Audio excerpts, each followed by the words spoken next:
How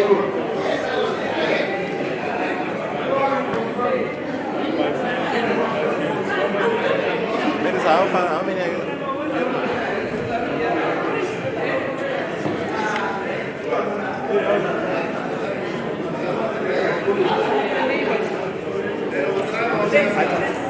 Sắp sắp.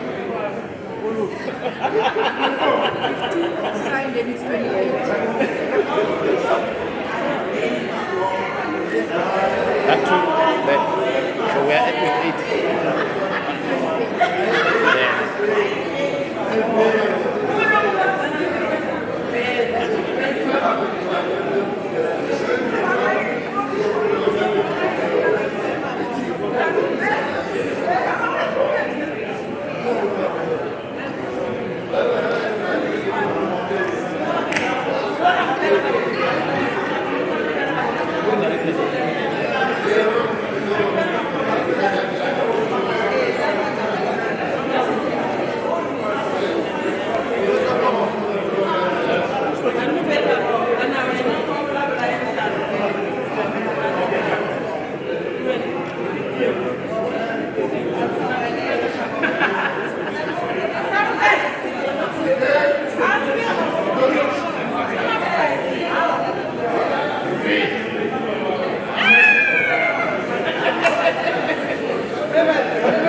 The Honorable the Speaker.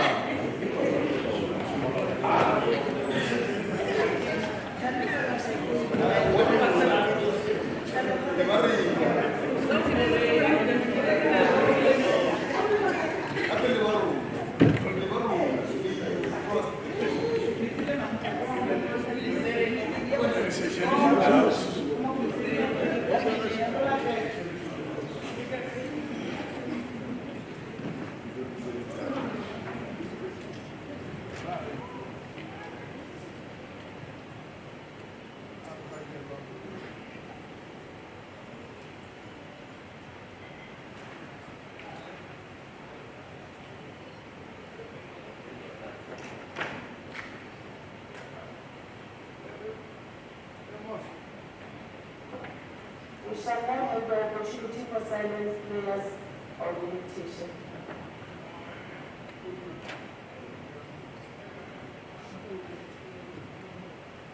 Thank you very much. We are all seated.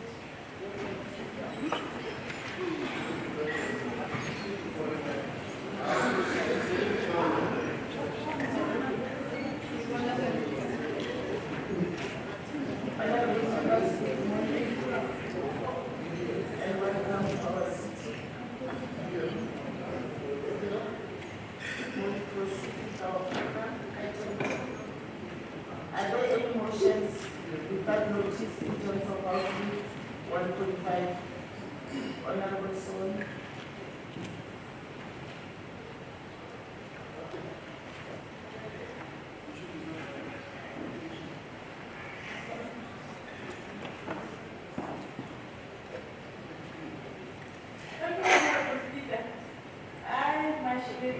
I rise on behalf of the agency in this August House to welcome the suspension of corrupt officials in the Limpopo Municipality. These officials were involved in an act of graft and corruption, which saw the municipal council forking out an amount of 1.8 billion for no work done. We are pleased that these precautionary measures had finally been instituted, despite the DA's continued reluctance to take action against these officials. The accused officials in their desperate plea to retain their positions and continue with their wanton corruption have even resorted to making idle threats to municipal officials. The agency does not take this threat lightly and will ensure that legal steps should be taken against these criminals.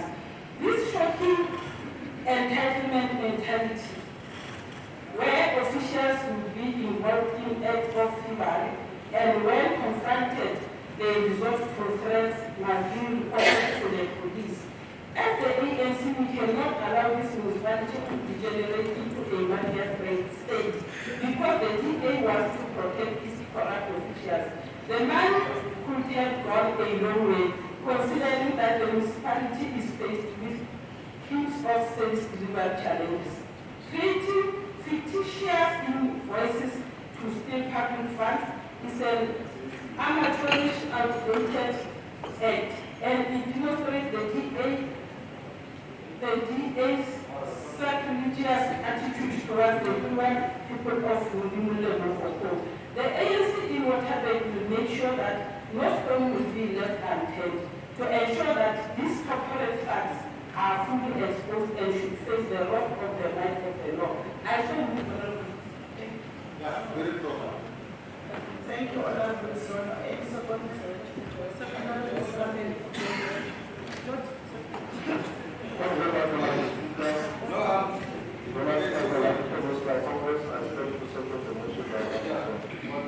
Thank you.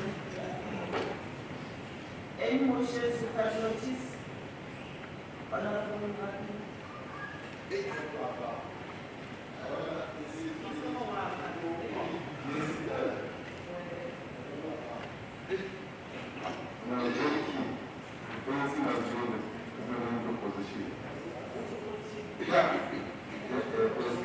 Thank you, Honorable Speaker. I rise on behalf of the EFF to move without notice that the House needs the EFF welcomes the arrest of the Limpopo businessmen who appeared in court on Tuesday in connection with 1.9 million tender scheme. The 43-year-old Sorbenangi claimed he was a senior official at the mine and appointed to locally based businessmen for a monetary deal. It is further alleged that the accused proposed a business partnership and promised to work and promised to award him a tender worth 11 million at the mine, which turned out to be a scam. The said tender was for installing new pipes and drilling new boreholes for the community park. This was a scam.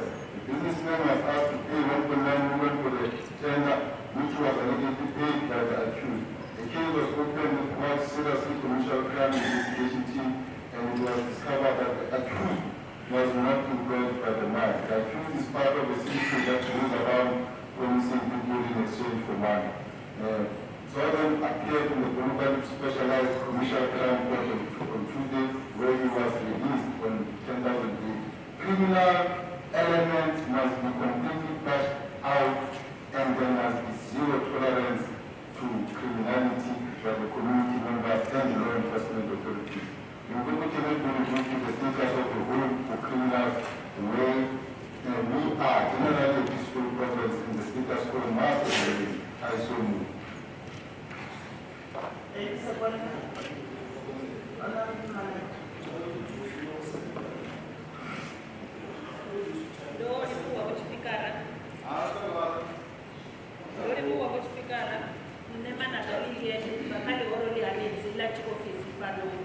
bothano la go sema melayo la Limpopo be mana madzinginywa e borapila ba dana o kailong Thank you very much. Any motions without notice?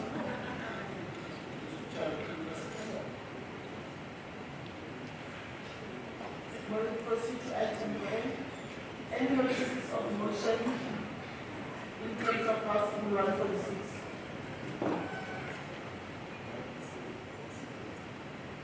Are there any statements by members? Honorable Mogale.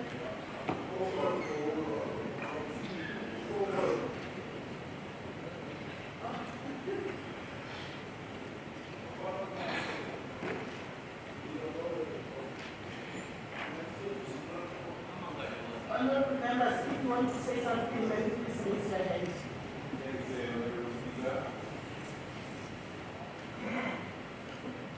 Thank you, Honorable Speaker.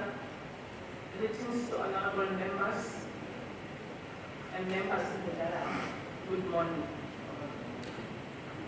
Under resource appellate legislation, Honorable Speaker, the economic freedom fighter EFF in Limpopo has learned with shock and disbelief that the appellate legislation based at Rancherelli village in Appel.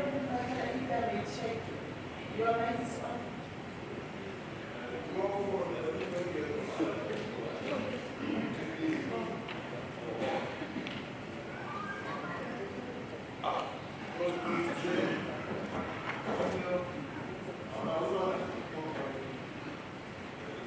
Am I now audible? Honorable Speaker? Yes, please. Honorable Speaker, the economic freedom fighter EFF in Limpopo has learned with shock and disbelief that the appellate legislation based at Rancherelli village in Appel is under-resourced. The West, it does not operate for 24 hours, regardless of the rampant crime fighting the area. The safety of residents is at stake, given that the station operates like a pet shop, let alone lack of police manpower and police visibility.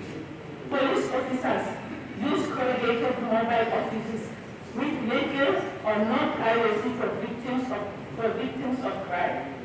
The EFF is deeply concerned about the way the police station in question is being managed, because when it opens at 6 a.m. and closes at 6 p.m. on a daily basis, residents can't report cases such as rape, robbery, car theft, housebreaking, etc.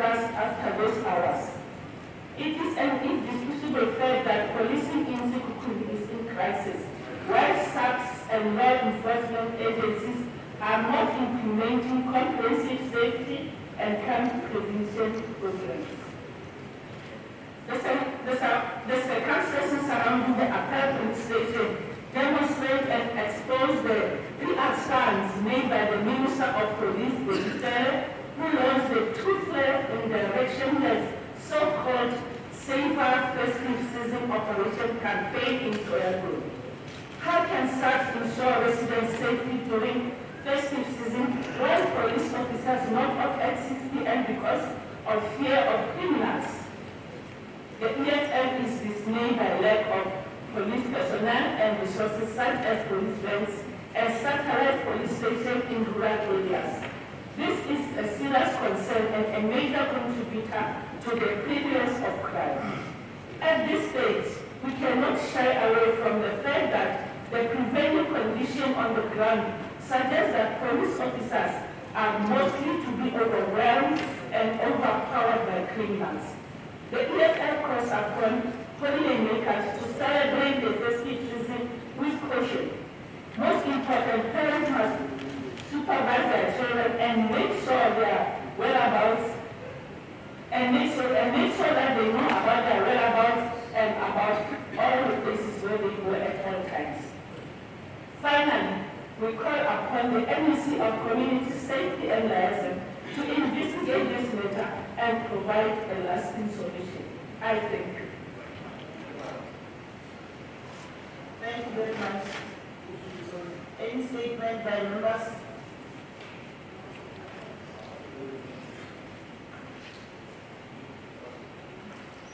any response from the executive?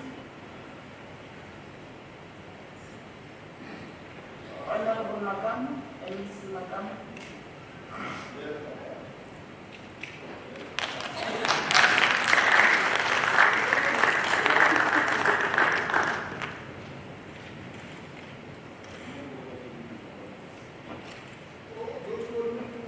Thanks very much, Honorable Speaker. Mr. Premier, Mrs. Elias, and still to the Canada, the provincial secretary of the ANC in review as well. We are yet to respond to the issues raised in terms of the under-resource of the police station in the area. You will also know that as this government in the province, we are trying our level best to make sure that we provide for the police in the province. That's why the OC spoke about buying of the new vehicles to support the area. I think the matter is raised as challenging the actual police station will be considered and we make sure that we resource the police so that they can be able to fight crime, because it was part of our priority in our election manifesto to fight crime and corruption in the country. So therefore, we are putting resources to deal with that. Thank you very much.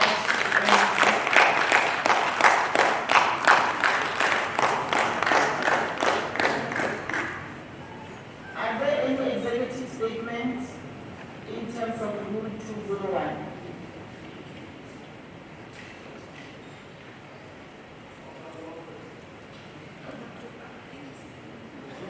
Yes, let me see.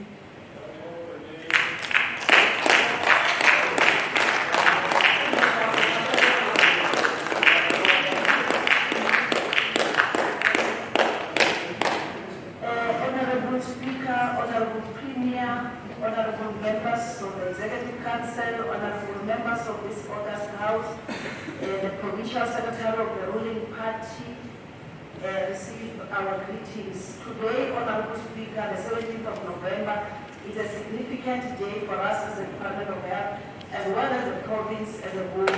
It is a day where the entire world comes together to show compassion and support for families of children that were born too early. It is a day that we remind ourselves of the health and developmental challenges that our precious little ones may face as they grow up. It is also a day where we as the Department of Health regroup, refocus, and intensify our existing efforts to improve the quality of our healthcare services for pregnant women and babies born prematurely. Naturally, we cannot achieve this desire without working hand in glove with all sectors and communities. It is thus fitting that I take full advantage of this platform to raise awareness on the premature birth and the various programs that our department has embarked on to reduce death due to prematurity and improve the quality of life of our precious little heroes. I do so with the hope and trust that this House will join the global community today and going forth in raising awareness on the plight of babies born too soon. This year's global theme of World Prematurity Day is, open quote, a parent's embrace, a powerful therapy, and able skin-to-skin contact from the moment of birth.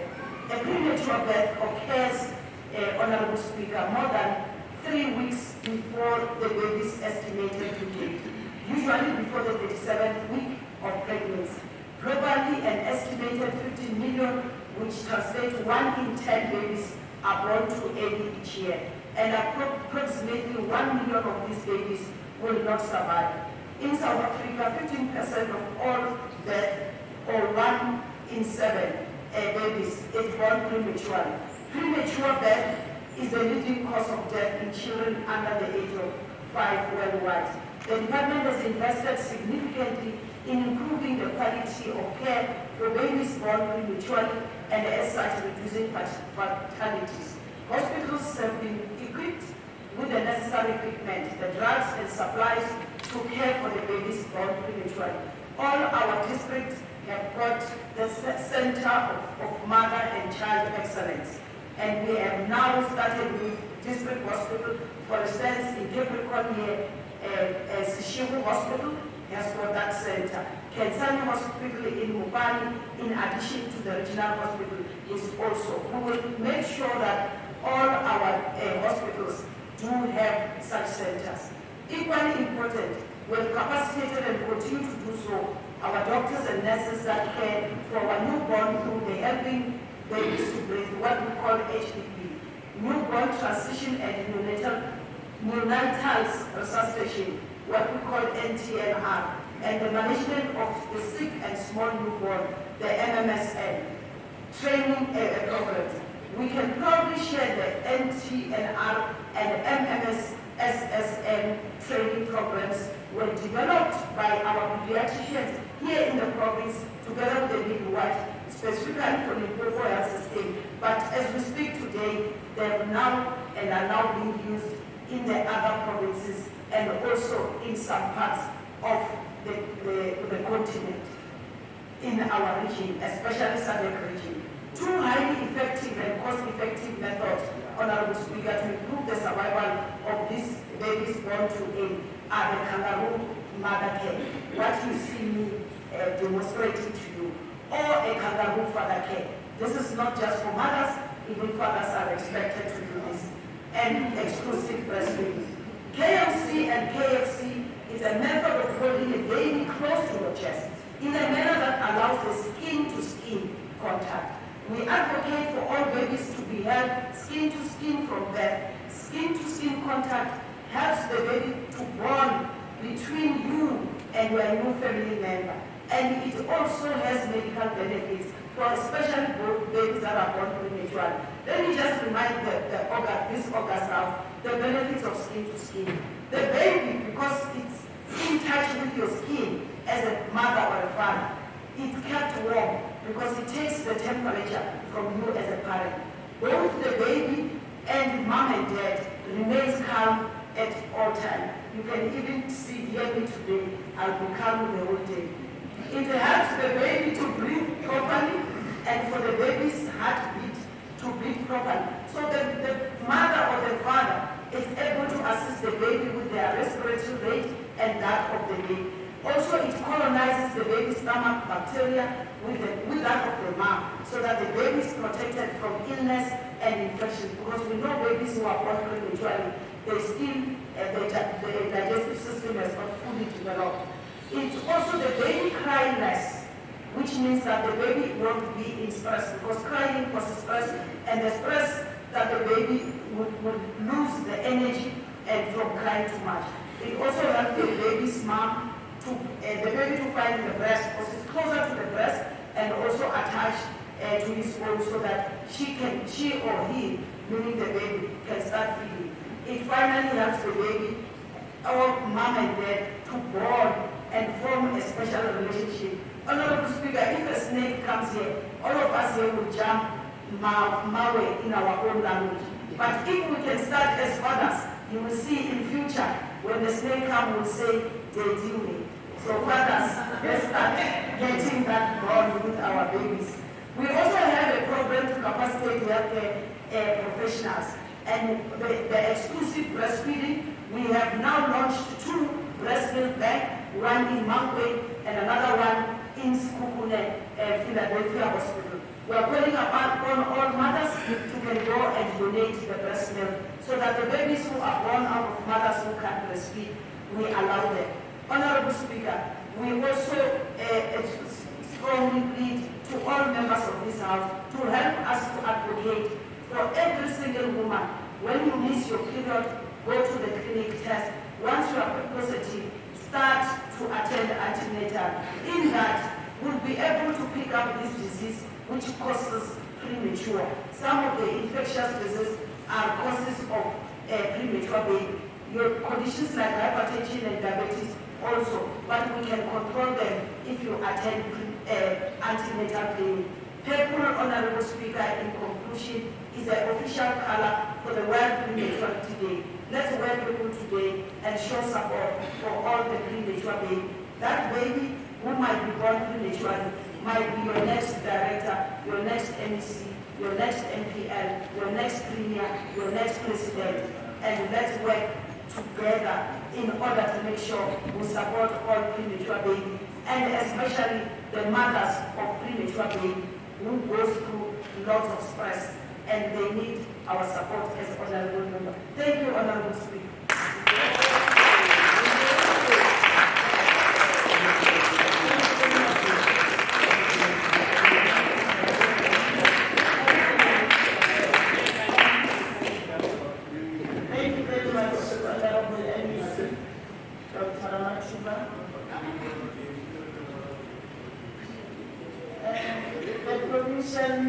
Secretary of the ruling party, you are most welcome. You are not in caucus because I did not see you. You are welcome in our city. And also our president, you are most welcome. May I check from the political parties if we have anything to say? Any comment, honorable manager?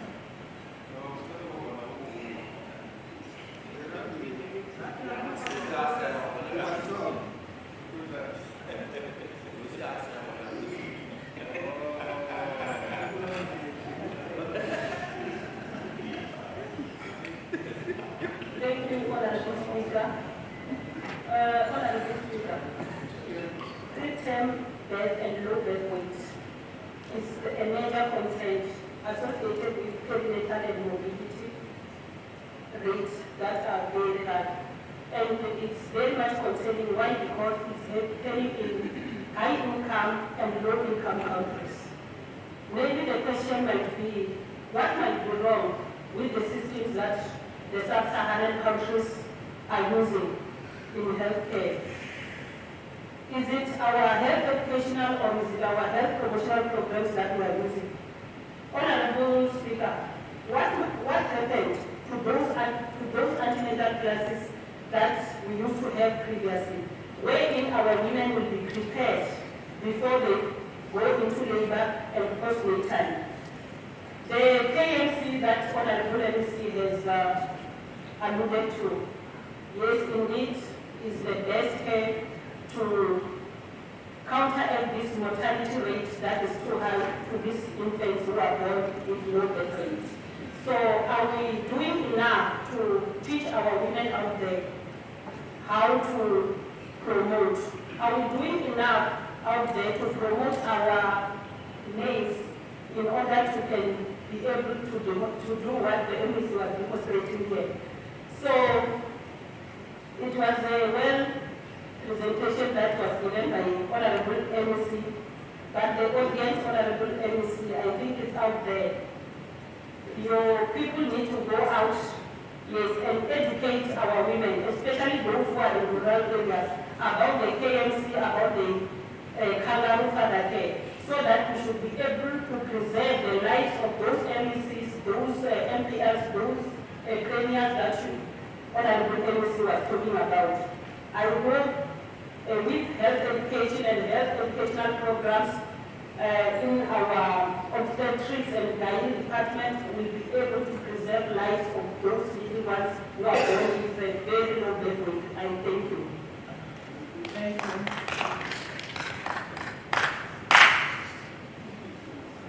Any comments?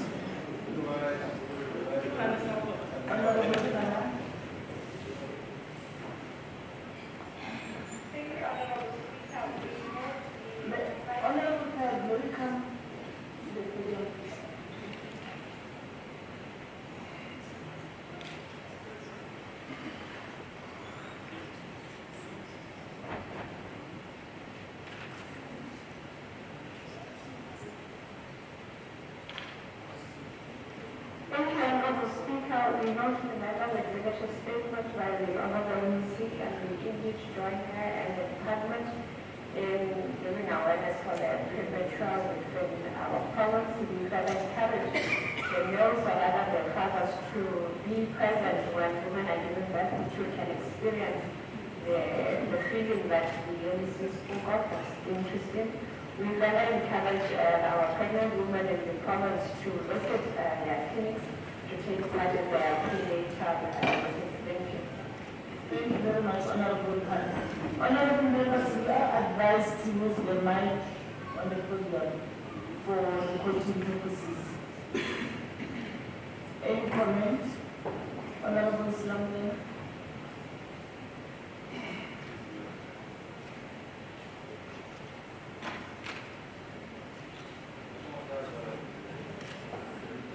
Thank you very much, Honorable Speaker, to the Honorable Premier, colleagues, and to our leadership, to the Secretary of the National Congress and the Regional Secretaries present here. Colleagues, compatriots, I want to, on behalf of the African National Congress, really congratulate the Department of Work on the continuous work that it's trying to do as far as this subject is concerned. We of the African National Congress, the Honorable MEC colleagues, compatriots, from our days from 1992 when we pronounced on the Ready to Govern document, we have always said that the center of our government, the health of our people is the greatest concern and the greatest asset. Hence, ever since 1994, since the democratic breakthrough, the health has been the number one priority, not only in terms of what we say, but we have allocated resources in terms of budgeting. We have always promoted health. We were aware of the Malaga, the first African National Congress through the 1992 Ready to Govern document. We were the first to acknowledge and incorporate into our strategies the resolutions summarizing the Ottawa Charter of 1996 by the United Nations Organizations, particularly by the World Health Organization. So it is against this background that we are not surprised when our MEC with the great work that we are doing so far as not only limited to the premature baby, but the health as a system in general. We are very impressed that the National Congress by the great work we are doing, and we continue to acknowledge and congratulate the great endeavors we are doing. The health of our people will remain the apex under which we will continue to put resources to support to ensure that we deliver. And we dare not fail, and we strongly believe that working together indeed we will achieve more. And as this, we must work indeed, as you say, Honorable MEC, all our men to lend the hand, because health as a resource and health as an asset requires all of us to put the health in there. We congratulate you. Thank you very much. That's the afternoon.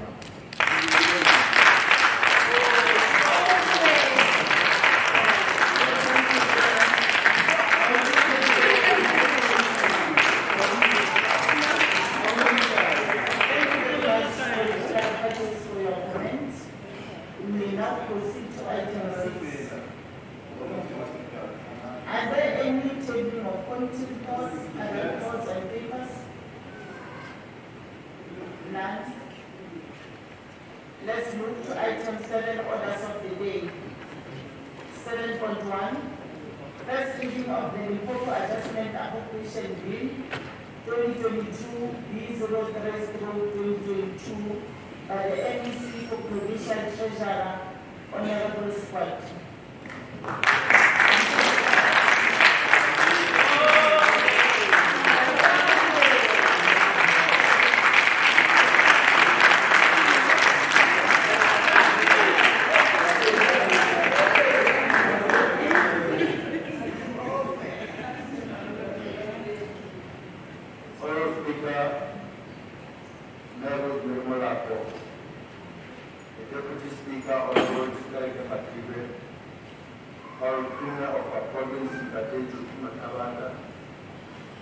Members of the Executive Council, all members of this Legislature, Director General of the Province, HOD, Government Guard, and all the departments present, Provincial Secretary of the ruling party, Mogale, accompanied by the Regional Secretaries of the Makhuduthamaga region, Motsoaledi, and the water region at the Mogale. Ladies and gentlemen, Madam Speaker, as courage demanding and as strength growing was our journey through active COVID-19 period, our passage through recovery phase likewise requires more aptitude, more balance, more care, and smarter strategies.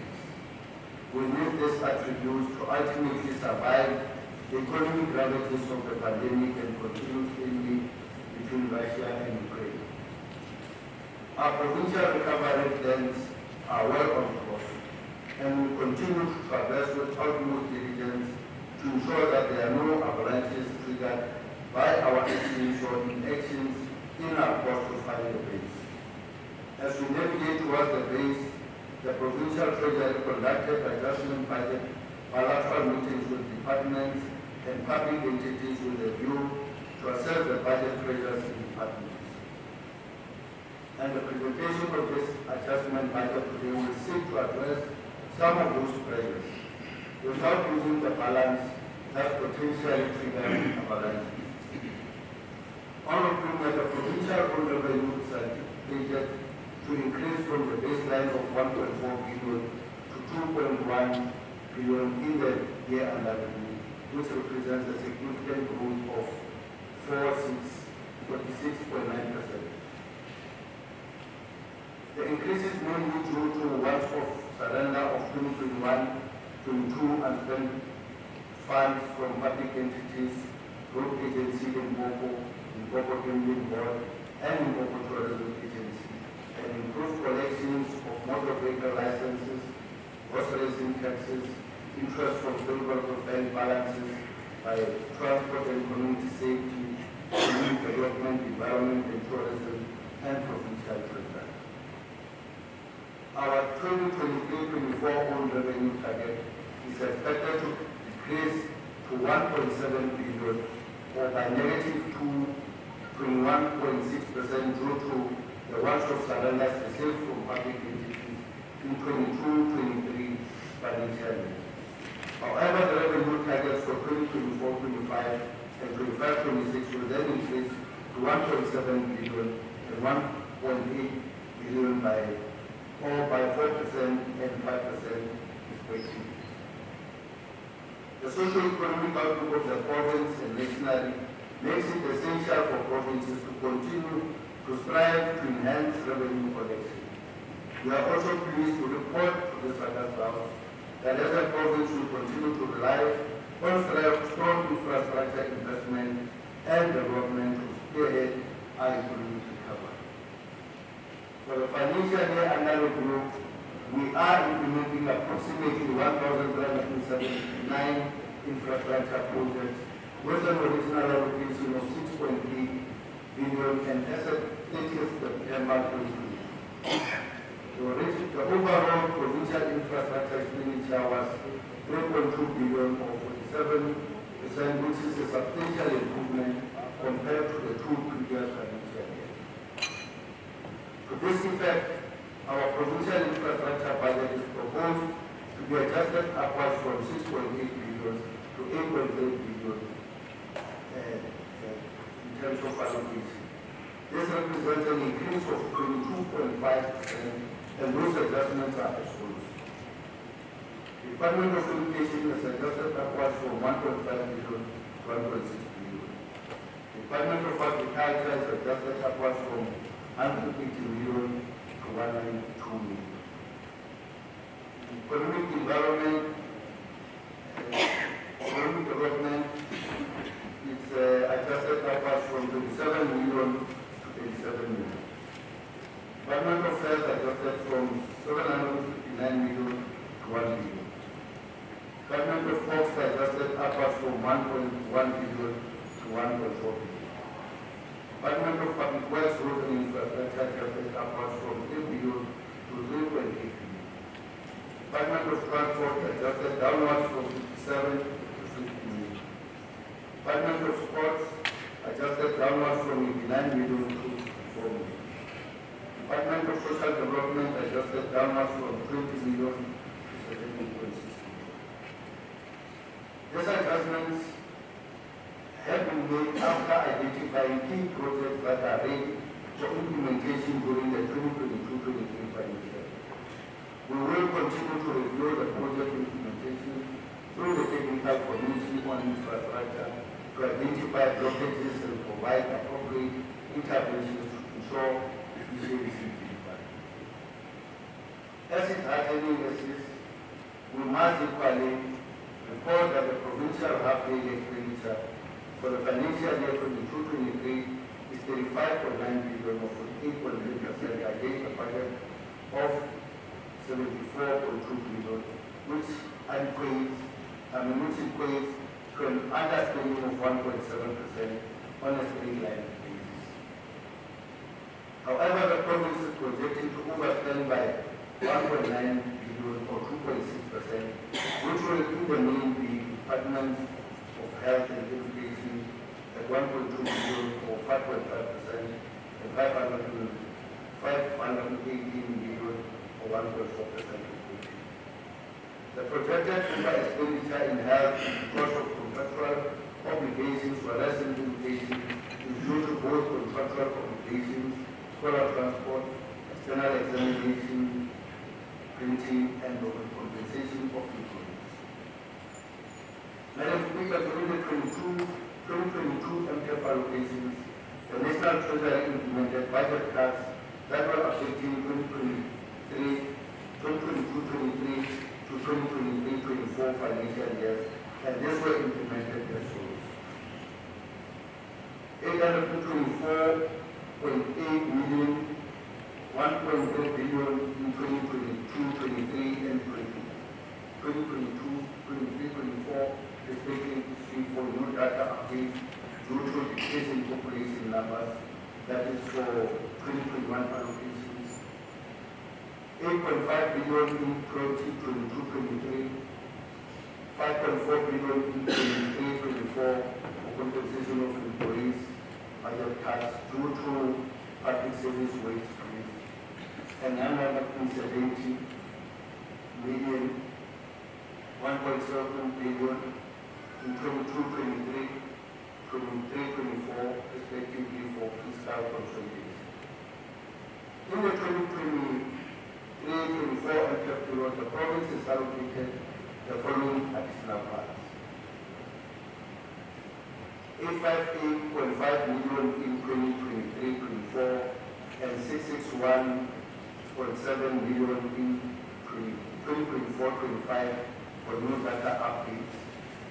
That's for 2022 allocations.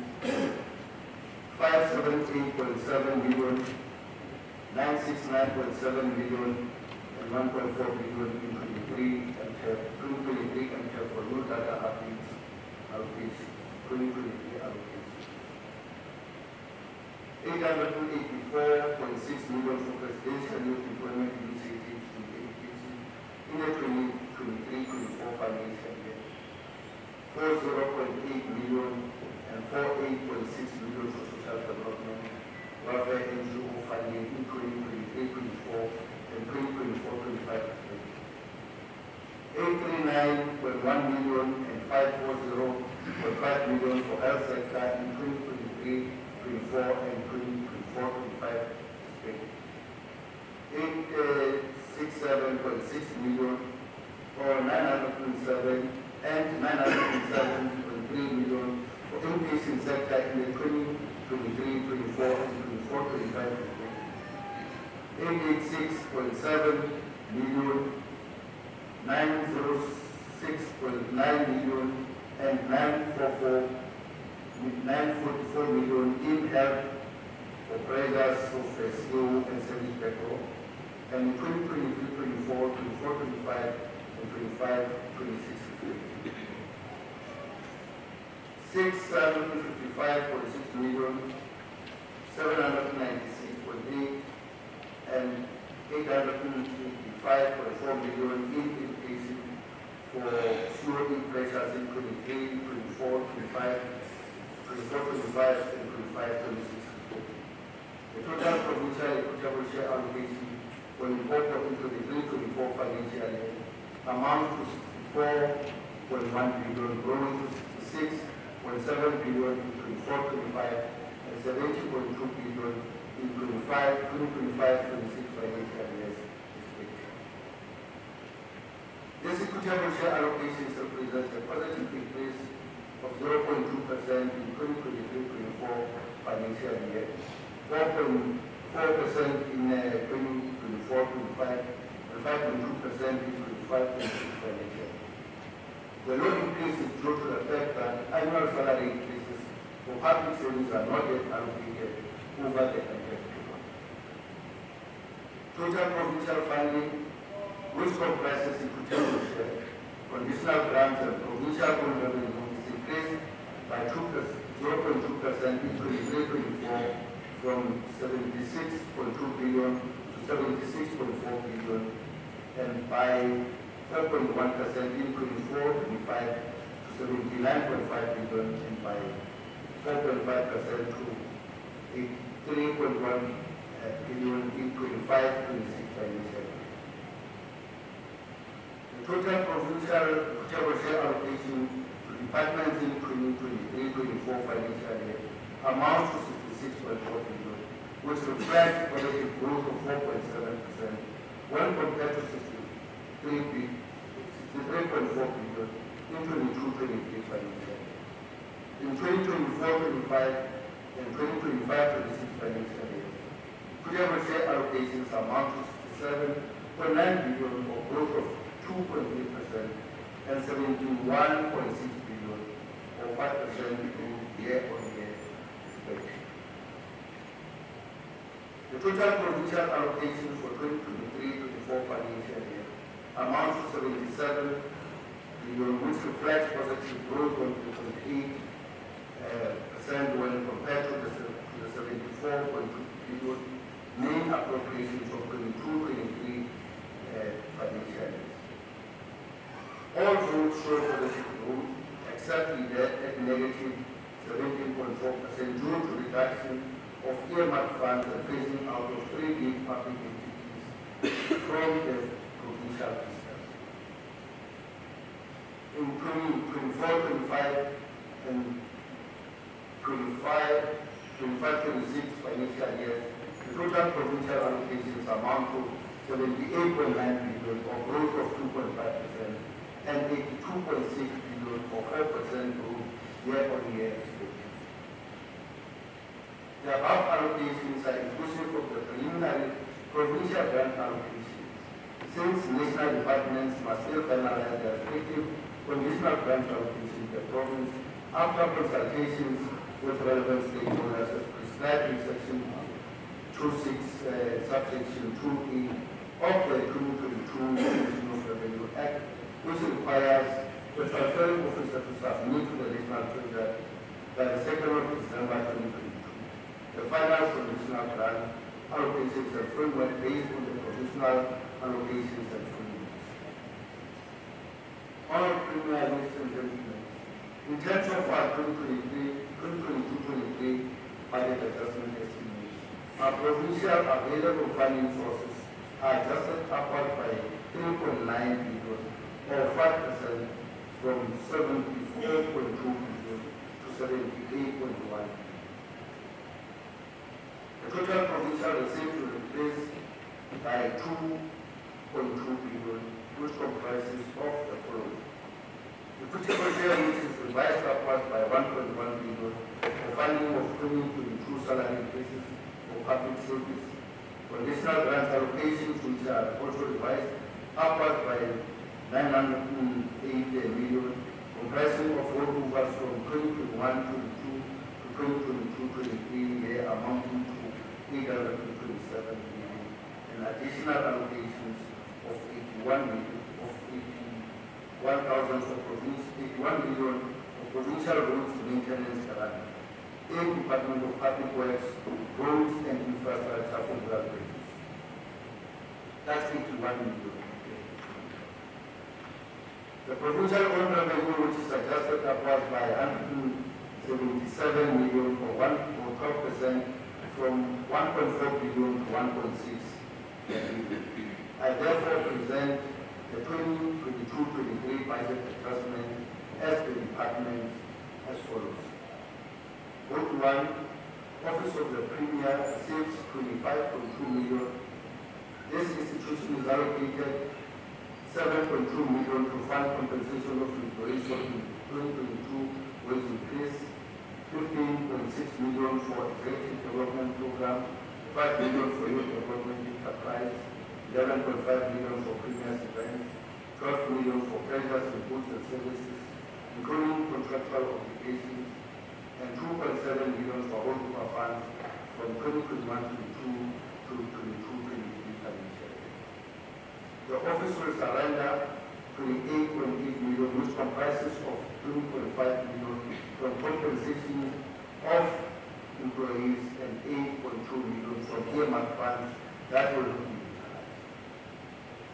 Vote 2, the provincial legislature reserves 8.2 million.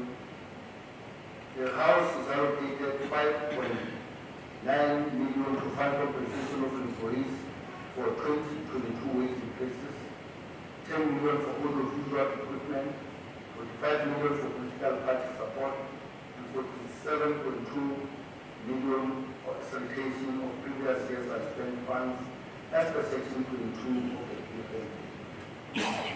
Vote 3, Department of Education receives 1.1 billion, which will be allocated 640.1 million to fund compensation of employees for 2022 wage increase, 150 million for pressures and compensation of employees, 103 million for product transport, and 58 million for external examination, 10 million for metric results improvement program, 14 million for contractual obligations, including security services, and 87.2 million for equitable shareholder movers.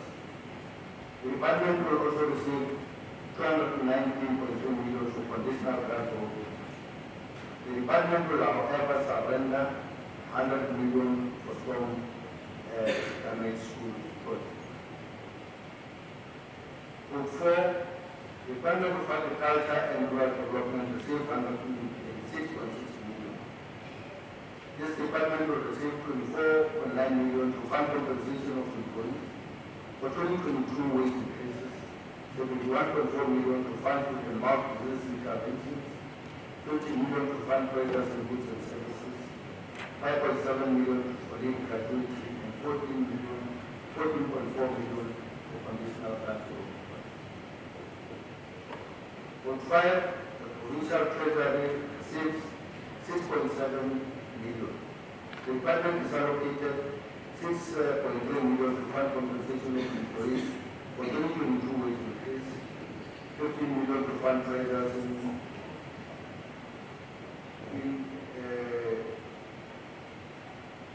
goods and services, and 879,000 for the table share for all of us.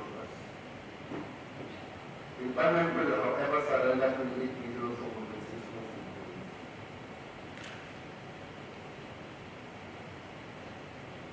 Vote 6, the debt receives 124.3 million.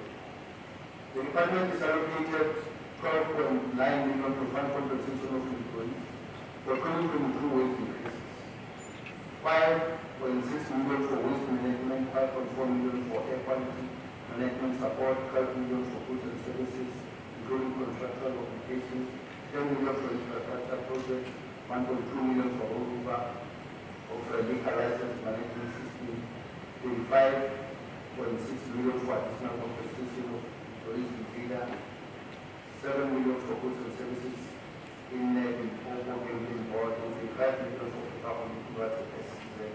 So the department will, however, surrender 1.4 million for compensation of employees. Vote 7, Department of Health received 868 million.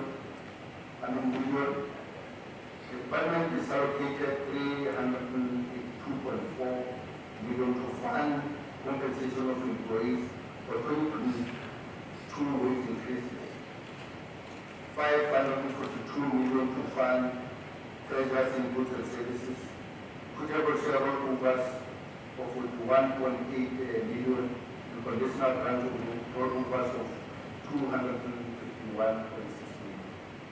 Also included in the additional equitable share budget of 322.3 million for the following: funding of purchase of EMS vehicles at 8.4 million, assistive devices at 10.1 million, infrastructure and non-infrastructure maintenance at 27 million, technical backlog at 14 million, additional funding for medical legal claims at 22 million, funding for chiller plants at 80 million, and additional funding for Makhuduthamaga at 90 million.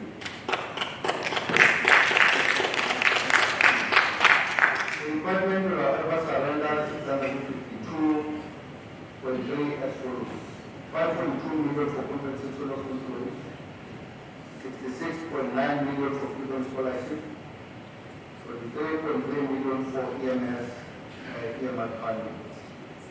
With 8, transport and community safety will receive 126.4 billion. The department is allocated 26 million to fund compensation of employees. For 2022 wage is 40 million to fund pressures in goods and services, including contractual obligations, 64.2 million for bus subsidies, 2 vaccine contracts, so that the numbers can be able to fly from the court. The department will however surrender earmark funding amounting to 12.5 million for coil excellent amounting to 6 million, and K53 project amounting to 6.5 million. Of 9 public works, roads and infrastructure receives 883 million. The department is allocated 21.1 million to fund compensation of employees for 2022 wage increase, 124.8 million to fund pressures in goods and services, 10 million for ZCC interchange, 171 roads for us, 79.3 million additional allocations for the purchase of NPP building, 19.8 million for establishment of computer building, 27 million for conditional grant road movers, and 602.9 million for road movers. Included in the road movers is 517.2 million for road agency in Limpopo, 80 million for purchase of NPP, and 5.7 million for TTEC project.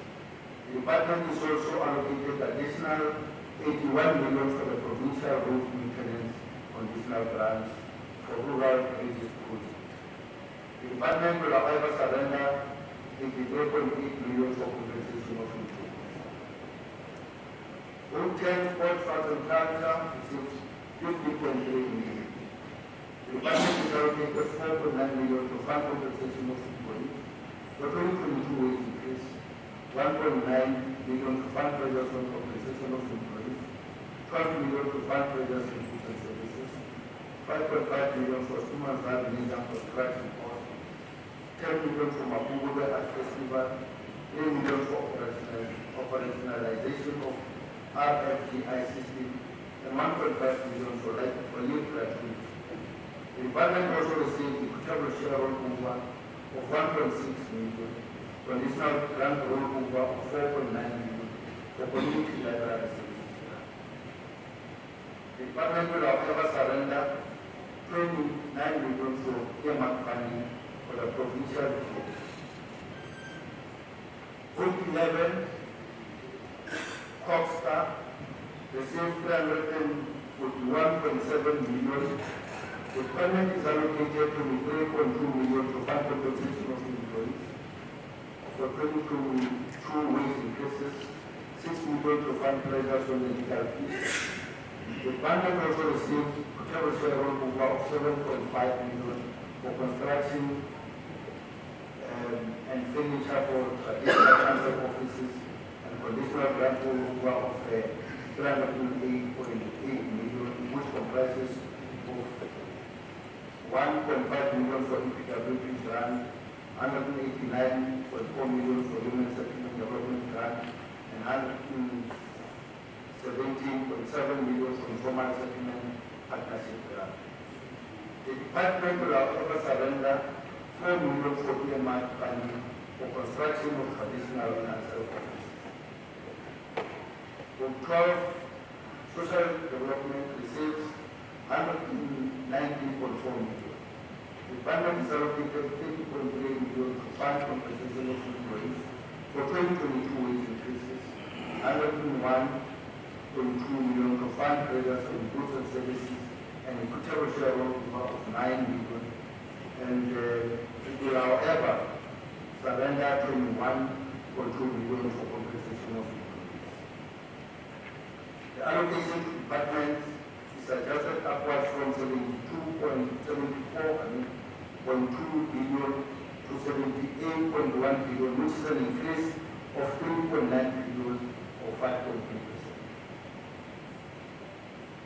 It is important, Honorable Premier, ladies and gentlemen, to note that additional funds are mainly recommended to address one-off pressures in 2022-23 financial year, as these funds may not be available in the medium-term expenditure framework.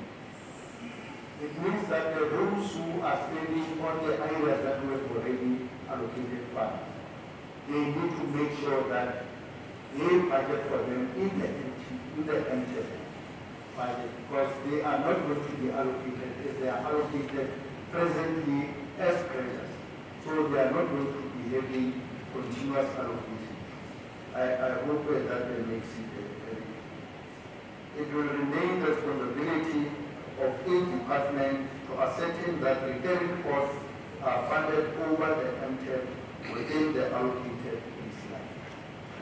That is, when we prepare our budget for the MTF, we must then ensure that we are allocating for those areas that were already allocated. In this regard, our departments need to be prudent in allocating and spending the allocated funds and apply spending reviews and zero-based budgeting to realize savings to augment service delivery shortfalls. In this way, we will indeed ensure that we settle at the base without any fear of potential avalanches that cause and economic damage. That is the same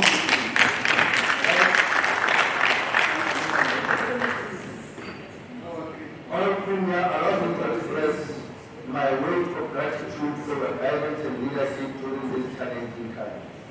This word of appreciation also goes to members of the Executive Committee on Provincial Treasury. Your continued oversight and support are appreciated at all times. I sincerely thank you. Authority, Government Brad and Team Treasury, thank you for your effort and commitment in putting the balancing act in ensuring adjustment. In conclusion, Honorable Speaker, Honorable Premier, ladies and gentlemen, as I table this 2022-23 adjustment appropriation bill to this matters out for consideration and approval, allow me to table together here with the provincial medium-term budget policy statement and adjusted estimates of provincial revenue and expenditure. Therefore, I thank you.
consideration and adoption of the following report of the Limpopo Committee on Health. Committee Chair.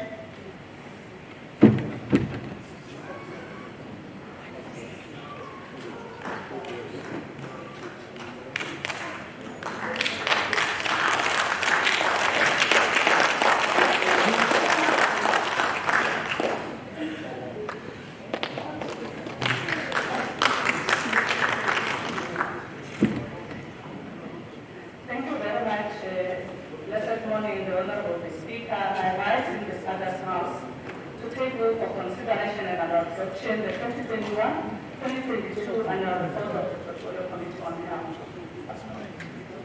Thank you very much. Any supplement? Honorable Data.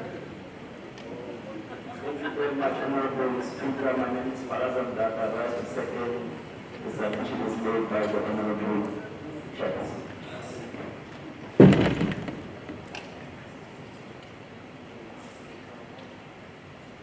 Thank you very much, Chair. Thank you, the Honorable Speaker. I rise in this August House to take vote for consideration and adoption the 2022-2023 first quarter report of the Portfolio Committee on Health. Thank you very much. Any supplement? Honorable Nyaga. Thank you, Honorable Speaker. I solemnly rise to second Honorable Elias, the Chairperson. Thank you very much. We shall now refer to the speakers list. And our first speaker on the list is Honorable Elias.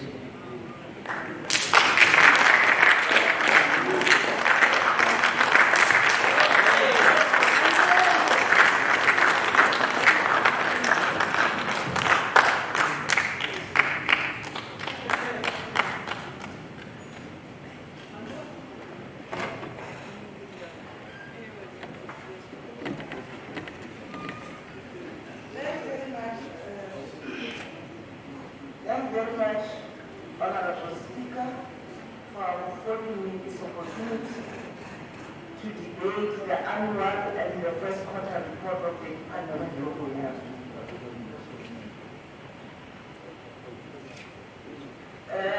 Madam Speaker, the committee commend the department for spending 97% of its overall budget. The committee is encouraged and believe that in the next financial year, the department will be able to spend 100% of its budget. However, we must indicate that the spending in terms of percentages doesn't look good. If we convert percentages to figures, the unspent 3% is a huge amount. In Program 2, which is the District Health Services and 8 Health Facilities and Management, is where huge amounts contributed to the underspending by the Department of 500 million overall. Madam Speaker, the committee is concerned by the department's underspending, which is susceptible to non-delivery of services. The committee noted that kitchen appliances, Afrox oxygen tanks, X-ray machines, medical male circumcision kits, ultrasound machines, vaccine fridges, and autoclave machines were not purchased during the 2021-22 financial year. These items were part of the KPIs for the financial year under review. The underspending was from Program 2 with an amount of 220 million, Program 5 with an amount of 81 million, and Program 8 with an amount of 128.5 million. The committee observed also the shifting of money from one program to another. We are concerned by this shifting, although reasons were given during the briefing by the department. We encourage the department to shift money in terms of environment policy. Sound motivation should be provided for all environments in line with Section 43 as as outlined in the Public Finance Management Act.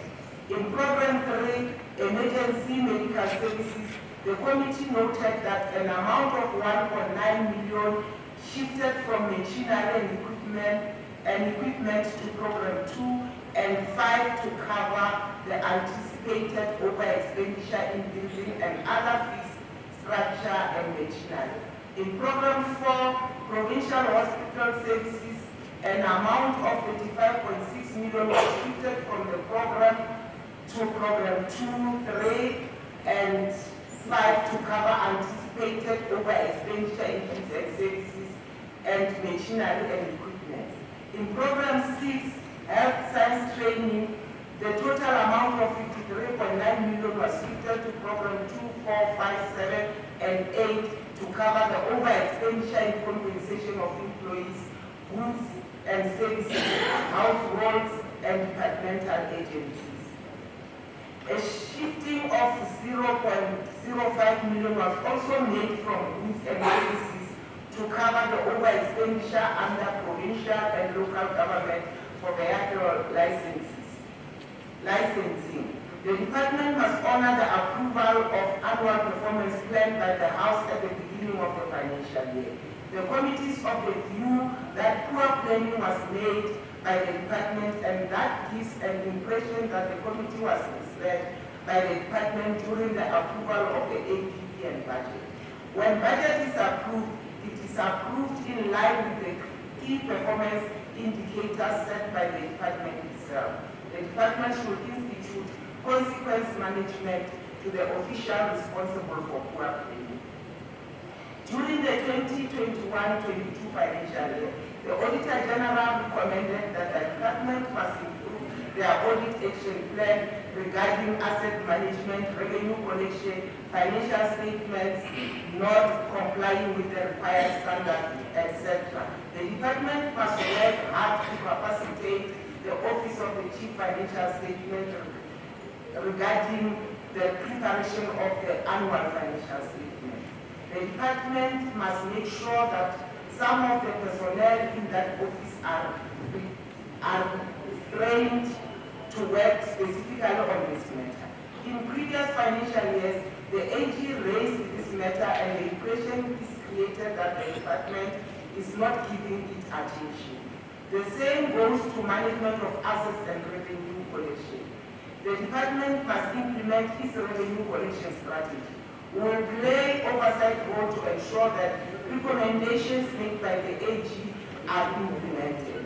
The department must have the desire to obtain an unqualified audit.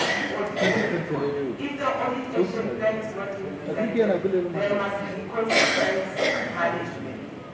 Madam Speaker, during the first quarter of 2022-23 financial year, the department submitted a report which stated that poor internal controls were because of lack of capacity, leadership and poor quality assurance by management. We are concerned that this matter is what the Auditor General has raised. The department must convince the House that its internal controls be improved. During the first quarter under review, a submission was made that progress report on one of the performance indicators was to the effect that standard operating procedures will be applied, wherein all managers involved in the audit workshop will deal with the implementation of issues regarding supply chain assets and performance information. If the personnel will indeed be trained, it is our view that this will improve adherence to policies on internal control. The committee received a briefing that the building of academic hospital is at the stage of 4 of 7. The stage reported entails the appointment of the project manager, land transfer and finalization of designs, and they are reported as done. The department added that the tender was scheduled to be advertised in June and July, while the contractor was to be appointed on the 12th of August 2022. The site handover was scheduled for 30 August 2022 and practical completion of the project to be reached on the 3rd September 2028.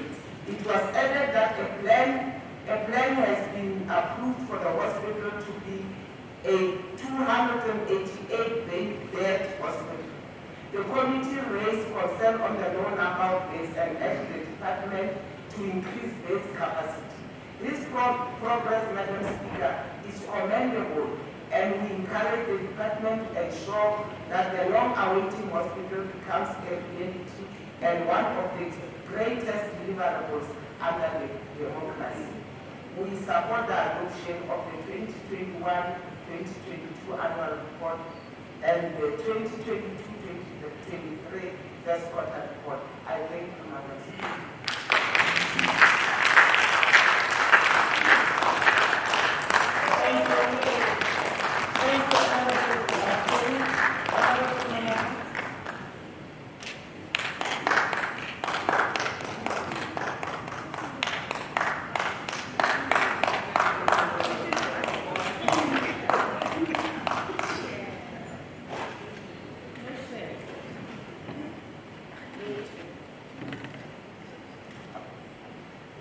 Thank you, Honorable Speaker, for the opportunity. Honorable Speaker, the department spent 97.5% of its budget during the year under review. But despite this, they underspent by 500 million during the year under review, as it was indicated by the previous speaker. Why does this department underspend by so much money when the majority of our people do not have access to basic healthcare services?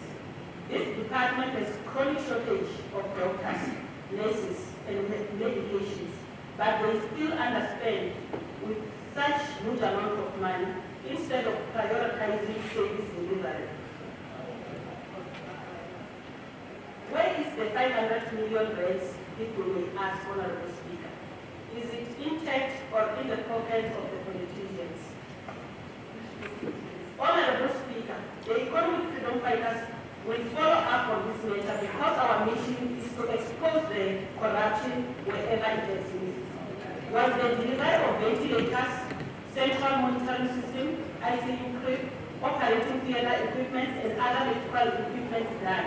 If not, why not? There seems to be a lot of shifting of funds in this department. What procedure did move forward to shift the funds from one program to another? Which policy informs such shifting of funds? And why is it like it is fashionable to shift funds in this department?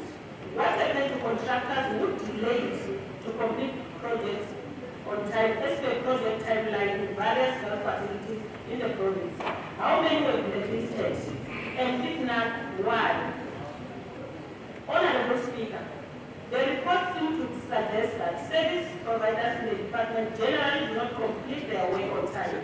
This trend ultimately costs the government more money because it means more money must now be pumped into the projects. We need a report of the investigations of closing balance of 0.777 M of the fruitless and wasteful expenditure incurred in 2021-2022 prior financial years. It is regrettable that unless we request for progress reports will be presented in this House, they will never be presented. Why must we suffer when the department must actually account to this House without being forced to do so? What is it that in this report which they are hiding? Honorable Speaker, it is regrettable and unacceptable that the department's performance regressed from unqualified in 2020-2021 to qualified in 2021-2022. What is happening in this department? Because they seem to specialize in qualified audit opinions.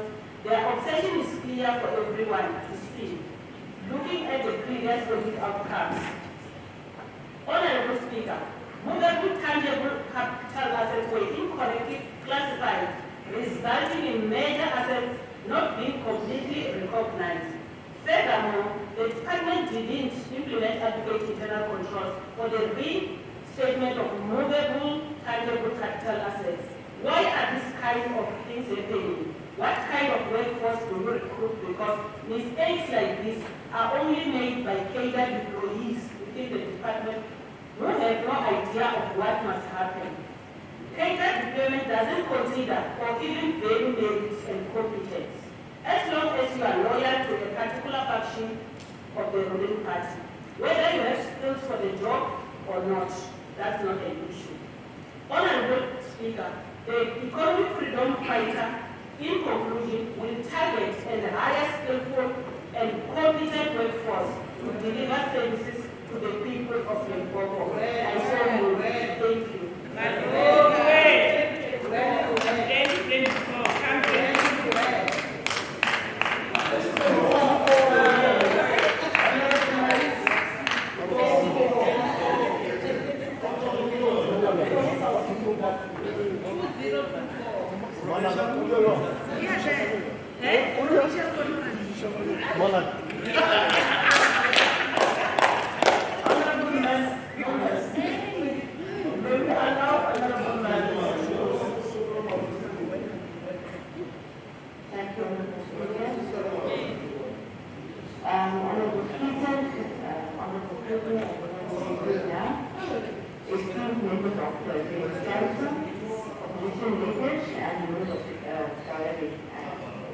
The department has urgently speed up the procurement of ambulances in urban and rural areas because the response time in some cases results in losing patients.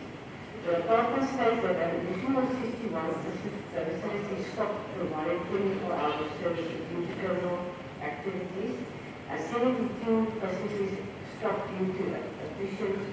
In total, facilities stopped providing services for 24 hours. Although we care about the safety of the healthcare workers, we also care about the health of the patient. In some cases, there is nowhere else to go but the local clinics and now is closed. Honourable Speaker, the Ethics Plus Security request therefore security guards must be appointed at the 61 facilities to ensure healthcare to all the people of our province. With all the maladministration and irregularities, they could have utilized the money for the benefit of the people of the rural areas. Program 6, health science training, and Program 7, healthcare support are both in a 60% expenditure, while the department is complaining about vacancies. The department must make sure the vacant posts are filled on an urgent basis. Affecting the people's lives and health in the province. Honourable Speaker, the Telephone Plus is concerned about communication that wasn't awarded on the new national contract and now that will affect the health of the province, as some of these medications are chronic medication and pensioners with social grant cannot afford to buy the medicine in the private sector. Some of these medications can lead to serious health problems, including mental health, and we all know the state of those institutions.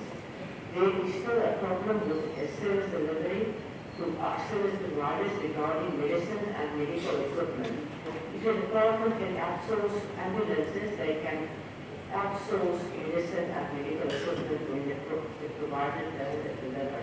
Overall, the health department and hospitals need to improve and start serving our people of the province. I thank you. Thank you, Honourable Elias. The 18th chapter.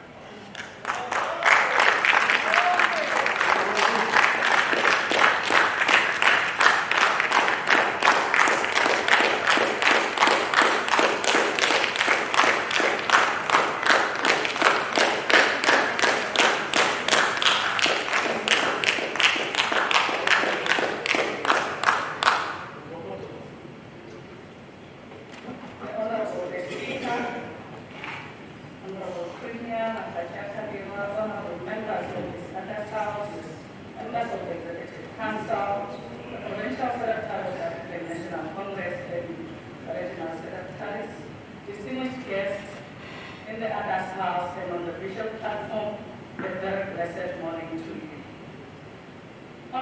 Speaker, it was Mother Teresa who was known as a pencil in the Creator's hand, who taught us that, and I quote, if you judge people, you have no time to love them. In our daily lives, you find out that people who are always quick to judge others do not really love them. If you love someone, then you correct them appropriately without painting figures. Nobody is perfect. And you can throw stones all over the Speaker, complain about them, stumble on them, climb over them, or build with them, not members. Honorable Speaker, Section 27 of the Constitution of the Republic of South Africa clearly states that, 1, everyone has the right of access to health care services, including reproductive health care, sufficient food and water, and C, social security, including, if they are unable to support themselves and their dependents, appropriate social assistance. It is on this breath that the Honorable Speaker, I'd like to speak a bit about a program called the Rural Health Matters. The Department of Health in Limpopo continues unabated in this program to bring specialist services closer to the people. The campaign, which recently celebrated a 2-year milestone since the inception, by effecting positive change in the lives of the downtrodden, poverty-stricken people of our province who are in desperate need for surgical intervention. Since inception, the Honorable Speaker, the campaign has seen over 5,000 patients benefiting from a variety of surgical procedures. The latest to benefit from this progressive initiative was the Capricorn District, where the legislature is situated, Honorable Speaker. Through this volunteer program, the outreach program, which was a resounding success, unveiled the cancer screening tools for community health care workers. Workers on breast cancer, cervical and prostate cancer. The campaign conducted various operations, which included orthopedics 26, general surgery 19, ENT 13, cardiac surgery 28, and other specialists too. As a portfolio committee, the Honorable Speaker, we commend the department on filling of 8 strategic and critical positions during the financial year 2021-2022. This is an achievement, the Honorable Speaker, because in the past the department was unable to attract this kind of skills. The employees will assist the department make significant progress in completing and maintaining infrastructure projects. The positions are architectural, infrastructure program delivery, civil structural infrastructure, to name a few. We further commend the department for doing well in bringing COVID-19 to a manageable level and also ensuring that most people in Limpopo receive their vaccination jab. And we are elated because Limpopo is #1 in the country with regards to ending out of vaccination jabs. The committee was concerned, though, Honorable Speaker, that the department's performance regressed from unqualified in 2020-2021 to qualified in 2021-2022. The department received a qualified audit opinion with letters raised regarding valuation of movable assets, poor financial statements, the regular expenditure, poor revenue collection, and contingent liabilities. The contingent liabilities in the department are mainly all medical negligence claims. The assessment claim exceeded the claim paid by the department, which were overstated by 2.8 billion.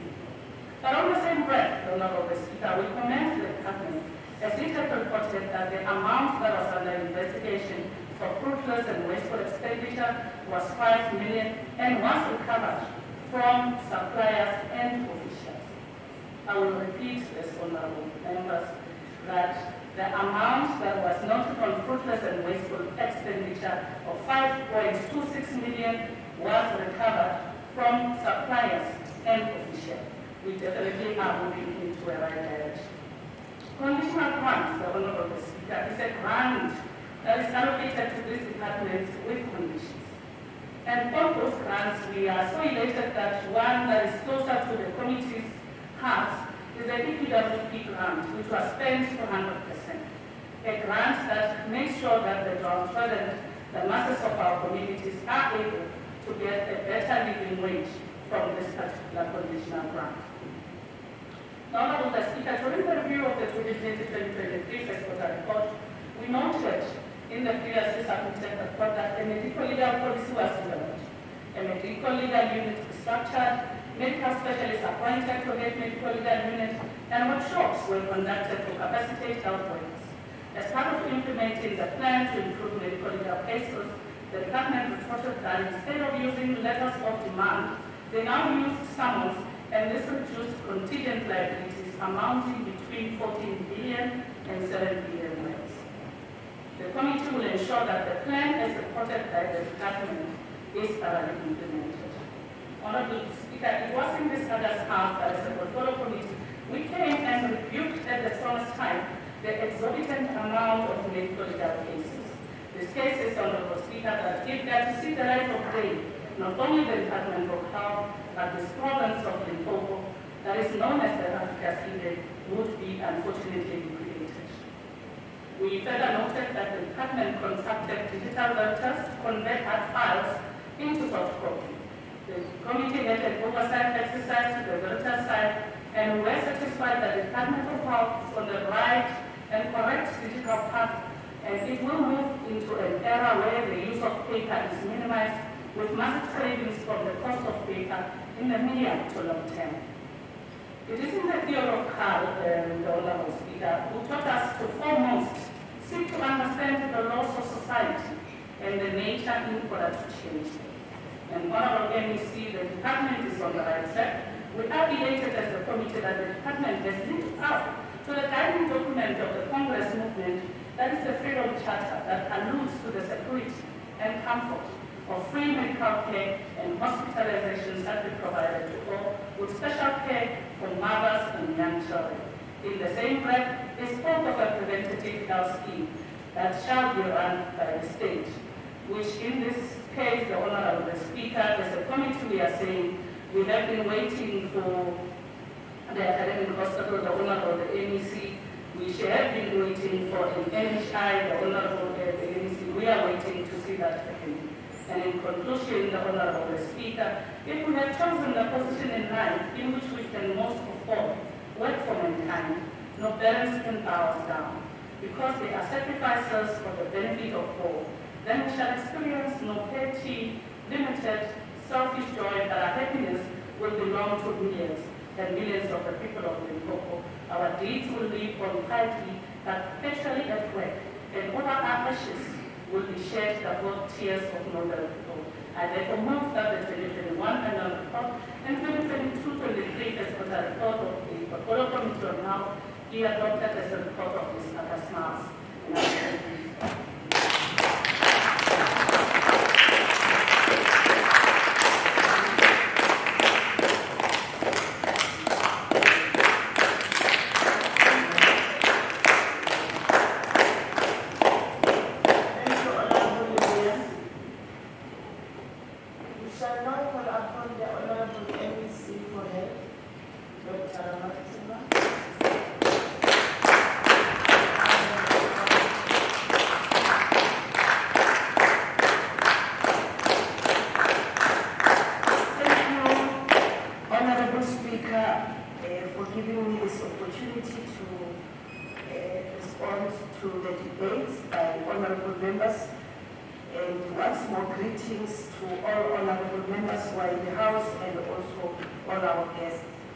Honorable members, let me start by welcoming all the inputs that have been made by honorable members from the different political parties. And to indicate that yes, indeed, the 3% that has not been spent, it translates to a huge sum of money. But to also say, Honorable Mananka, when you speak about the unspent money, this is not the money that has been corrupted or wasted. It is the money that has not been spent by the business that we did provided, wherein the equipment that have been raised, for instance, some of our radiology equipment, some of like our mammograms, some of our CT scans, some of our x-rays equipment, some of our kitchen equipment, as a result of the challenges that we faced during 2021-2020 year of the global challenge due to COVID-19, there has been delay in terms of the deliveries. And all those equipment have finally been delivered, and that is why you've seen there were rollovers in certain equipment and they were paid. So when you have not spent money, it doesn't mean you have stolen that particular money. And the shifting of money from different programs is informed by the changes, such as the less demand. When you remember the Cuban program, which we have budgeted, and because it's not stagnant, it's not within our control in terms of what happens and the changes of the amount of money involved. Therefore, you sometimes, there could be a necessity for you to shift the money to, in this instance, to procuring more EMS vehicles, because currently the demand for the Cuban program is not what we had anticipated.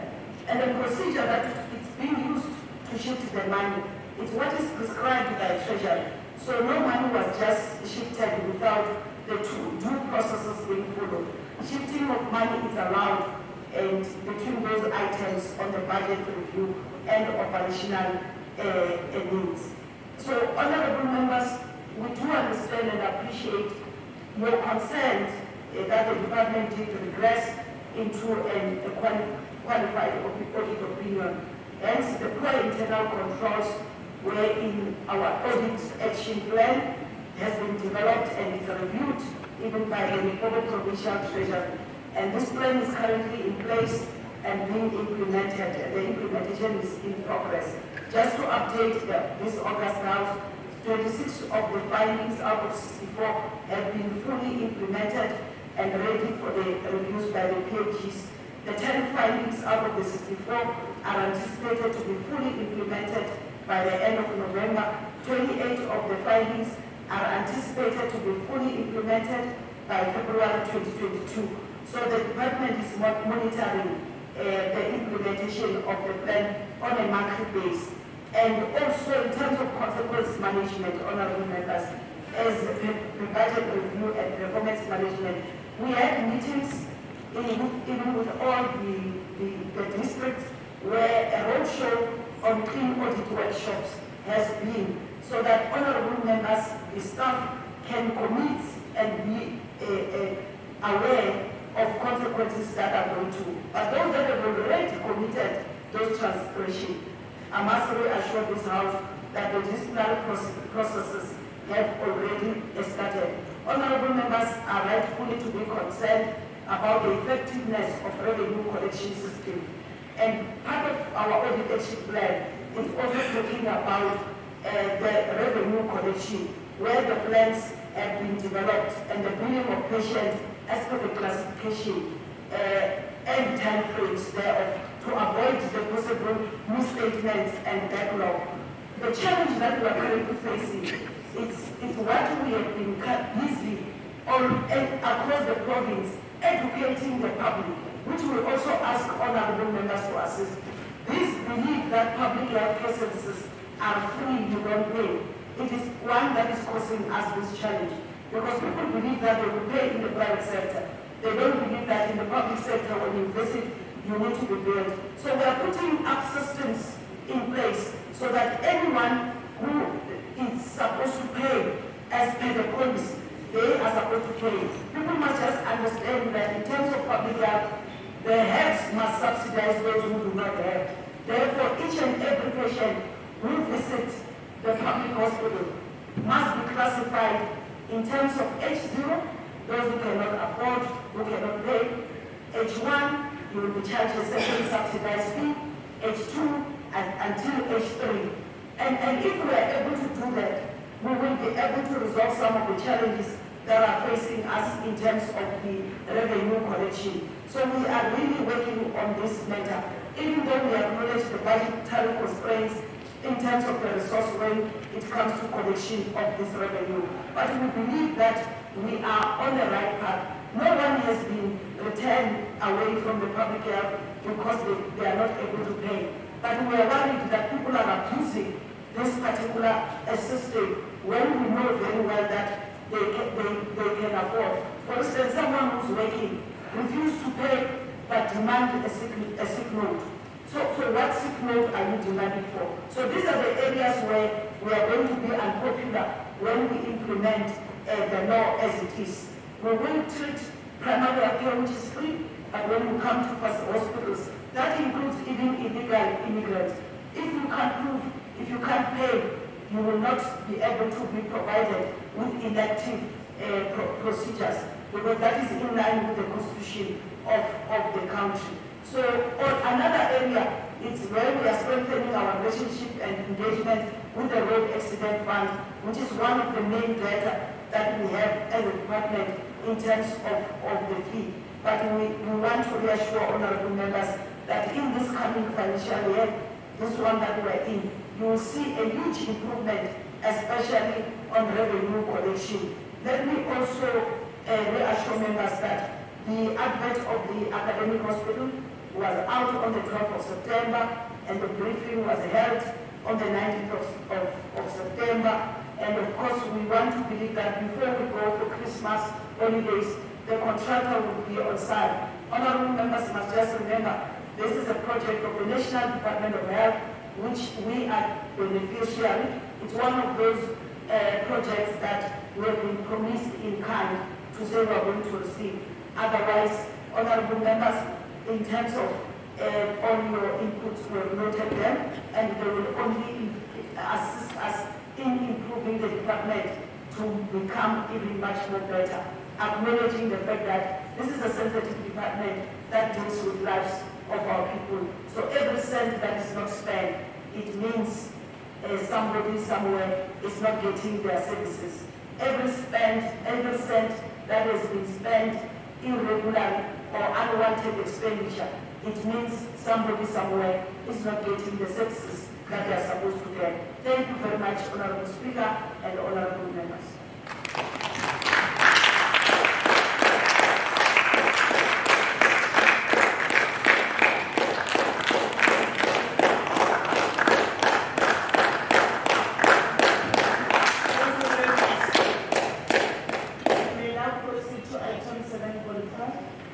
Consideration and adoption of the following reports of the Portfolio Committee on Public Works, Roads and Infrastructure. Committee.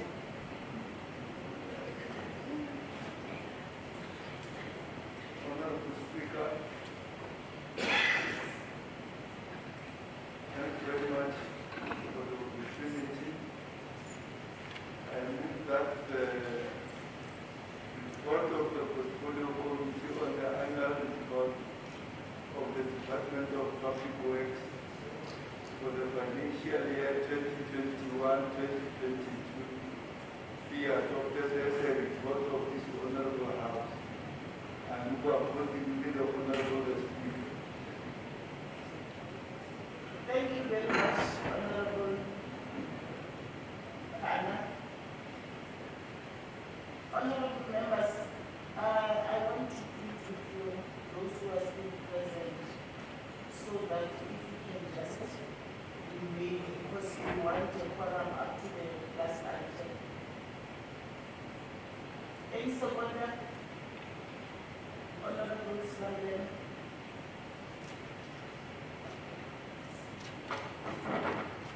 Honorable Speaker, thanks very much. Congress. I stand to second the move by Honorable Farmer that the annual report of the State Department be considered and adopted by this August. Thank you very much. Committee Chair. Thank you very much, the Honorable Speaker. I move that the report of the Portfolio Committee on the annual report of Road Agency Limpopo for the financial year 2021-2022 that started on the 1st of April 2021 and ended on the 31st of March 2022, which appears on the ATC, be adopted as a report of this Honorable House. I move according to the Honorable Speaker. Thank you very much. Any support? Honorable Senan.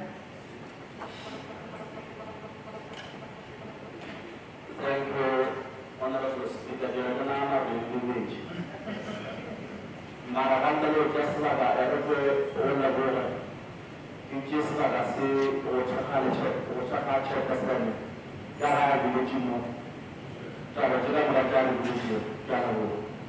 Thank you very much. We shall now refer to our speakers list, and the first speaker on our list is Honorable Ndaka.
Accompanied by the regional secretaries who are here in our midst,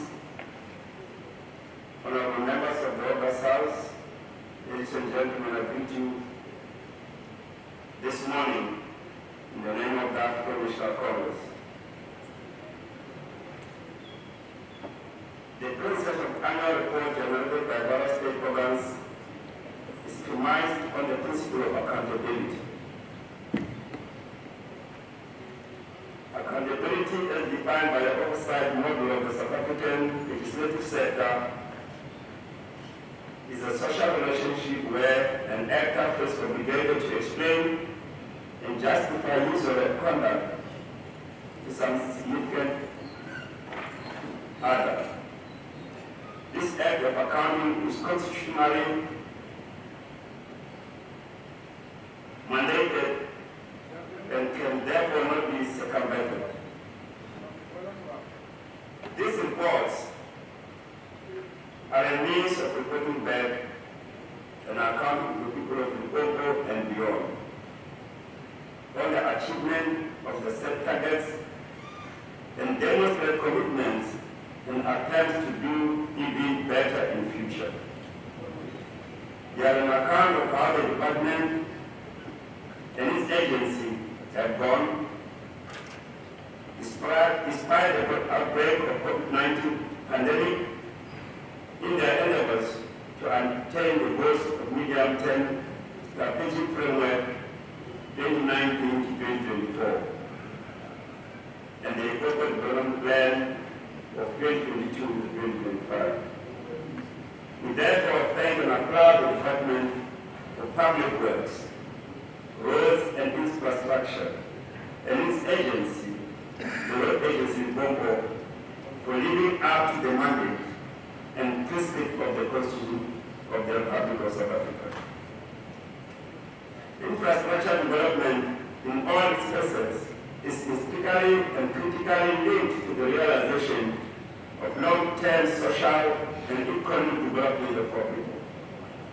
That is why, over the past years, the ANC government has invested huge sums of resources to build more schools, clinics, roads, bridges, and hospitals. The successes in this arena and others have been some of the compelling factors why the majority of our people voted and continue to vote for the African National Congress. This is a testimony to the correctness of our policies. The ANC, during the 2019 general elections, committed itself to the upscaling of infrastructure development through the Public-led Infrastructure Fund to build more roads, schools, health facilities, water, sanitation infrastructure, transport network, and ICT systems. This commitment was born out of the inescapable sustainable productivity and competitiveness. It is key to the reduction of social inequality and the emergence of new economic opportunities. The role of the private sector cannot be underestimated, Honorable Speaker, in this regard. We remain committed to the noble idea of public-private cooperation and simulation of competition in the delivery of public infrastructure. The National Infrastructure Plan 2050 envisions a robust, dynamic, and ever-evolving and developing partnerships and alliances between the public and private sectors in the planning and implementation of infrastructure development projects. The imperative is successively pronounced in our 2019 election manifesto as follows. The ANC has always been in favor of a mixed economy in where there is public, private, and social ownership with distinct but complementary roles, thereby contributing to a shared prosperity. We call on the permanent agency to continuously engage and involve think tanks, financial institutions, business sector, and the broader community as the step changes into a dynamic, high-performance, and service delivery. Whilst we welcome and work to harmonize relations with the private, their work to harmonize relations with the private sector in the planning and building of infrastructure, we call upon and urge our private partners to desist from doing showy work. We are saddened by the recent media reports that a road in one of the local municipalities in the Sekhukhune district was washed away 2 months after completion. Indeed, this is not what the ANC support. Indeed, this is not what I expect from those that are engaged with in trying to better the lives of our people. This is something else that needs to be dealt with immediately, and not for others to then start celebrating when roads are washed away. It's not something that we need to emphasize. We need to make sure that such things does not happen in the near future. Moreover, was the fact that the service provider was even paid the contract amount before the work would be finished. This is not what the ANC says should be done. And therefore, we can't blame the ANC for this. These are just individuals who are corrupt, who are thieves, who are within and amongst our society.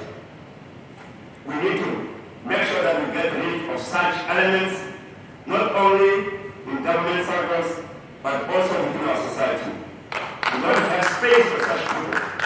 And therefore, there is no one who can blame the ANC when there are such criminals that are inexistent, and some of them are known to us, and some of them are friends to others who are actually at the forefront of blaming the African National Congress for such things. This calls for the strengthening of our technical expertise in civil construction, monitoring, and reporting on progress, so that these anomalies do not occur in the near future. This also requires that we strengthen management capabilities within the department, its agency, and other development partners to ensure the stability that is critical to the provision of better life for all remain. The ANC remains committed to active and explicit support to emerging construction and supply businesses, and the empowerment of the historical disadvantaged and marginalized construction entrepreneurs. But however, this is not a license. This is not a license for development programs, or whatever they call themselves, at local level, to stall implementation of projects, or enter into endless negotiations for the 30% as a demand. Meanwhile, at the same time, they're not prepared to do the work. We can't support such business entrepreneurs at local level who are lazy to work. We are going only to support those who can deliver. We are only going to support those who work hard and who will ensure that there is delivery at the end of the day and not actually stall progress in the name of negotiating for the 30%. Similarly, we are steadfast in our resolve to curb abuse and misuse of government preferential procurement policies. officers. Again, the African National Congress is very clear against it, where to fight corruption. It is very clear that we are not necessarily going to support those who find a way of going around the legislation and make sure that at the end of the day, those that we think must be done are not necessarily done in the way it's supposed to be done. So those who are working in the professional procurement area, please make sure that you do what is correct and not necessarily give people who do not deserve to have jobs and give them points that they don't deserve so that they become number one, whilst they don't deserve to be number one. Let's make sure that we're strict in terms of how we award tenders and make sure that those who are not qualifying must never be near those that are supposed to be shortlisted. So it is not only about awarding points, but make sure you check whether they have the capacity to do the job. And not necessarily about gender and this and other things and youth and disabled and so on, and make sure that they score highest marks and at the end of the day they are able to deliver. We want delivery now and not tomorrow. As we take this material provision and development to new heights, we must be dynamic and creative. Employ new technologies and methods, address inherent institutional blockages and weaknesses that continue to be a soft point in our quest to better the lives of our people. As I conclude, Honorable Speaker, let me take this opportunity to once more congratulate the Department of Public Works, Road and Infrastructure and Guard for a well done job and urge everyone to spur their effort in realizing the better life for all. I thank you, Madam Speaker.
Honorable Speaker, infrastructure operations and development are key in improving the economy and job creation for our people.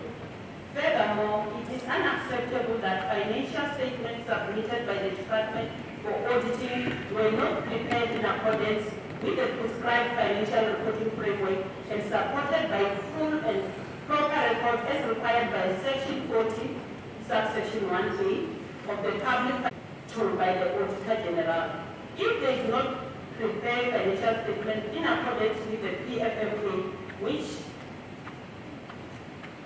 stipulates how they have to prepare their financial statements and what informs the adoption of such template. The economic freedom fighters will never accept mediocre work because all this undermines the intelligence of our people in the province. The minute you deliberately try to hide, and it will not happen under our watch. Honorable Speaker, it is unacceptable that during the year under review, in relation to expenditure management on Note 28 of AG report. Effective and appropriate steps were not taken to prevent irregular expenditure amounting to 191,536 M. In 2020-2021, it was 1,594,196 million. What consequence management was applied to responsible officials and for how long have they been occupying their positions? Non-compliance to supply chain management laws and regulation is prevalent in this department. Why do these things continue to happen, and why are they not nipped into their bud? Honorable Speaker, the irregular expenditure not dealt with, the Road Agency Limpopo irregular expenditure investigation, which was still with internal audit forensic investigation, and the remaining balance of 1.3 M relates to HR 9 compliance with recruitment processes. Investigations not performed to date. Can the department take this house into confidence by appraising this August house with progress report in terms of the internal audit forensic investigations? Why has the total variation orders exceeded the contract amount by more than 20% that has been prescribed by the National Treasury? What is happening in the department, because it is clear that they have inherited a culture of complete disregard of policies. The department incurred irregular expenditure due to material non-compliance with Section 17 of the DORA as funds transferred to RAL were not utilized according to the DORA framework, which amounted to 1.4 billion since 2015. Was there any consequence management applied to responsible officials? Honorable Speaker, if not, why? Why did RAL spend a total of 1.269 billion against a total allocated of grants of 1.787 billion, resulting in underspending of 517.248 M? Honorable Speaker, there is underspending everywhere in this entity, including on conditional grants and equitable shares. The majority of our people continue to suffer due to current state of our roads, while RAL is obsessed with underspending. The economic freedom fighters, Honorable Speaker, will start to monitor all these other expenditures. We'll start to monitor all these other expenditures in the province, because it seems there is more than meets the eye. The question is, what happens to these monies if they are not spent? Furthermore, we cannot accept a situation where monies are not being spent, resulting in the funds being diverted to other provinces as we do not need them. Contributed about 367 million in this entity during the year under review. Can the department account for this money? What was the contribution used for? What is the role of the board in terms of providing leadership and promoting good governance in this entity? How many roads were built for the people of Limpopo during the period under review? Furthermore, we need to be taken into confidence that all roads were completed and on time. Honorable Speaker, in instances where the road projects were not completed on time, what happened to the contractors who were awarded all those contracts? This is happening under the watch of the leadership of the ANC in the province. And as economic freedom fighters will say, it's not going to happen when economic freedom fighters rule in 2024. I thank you, Honorable Speaker.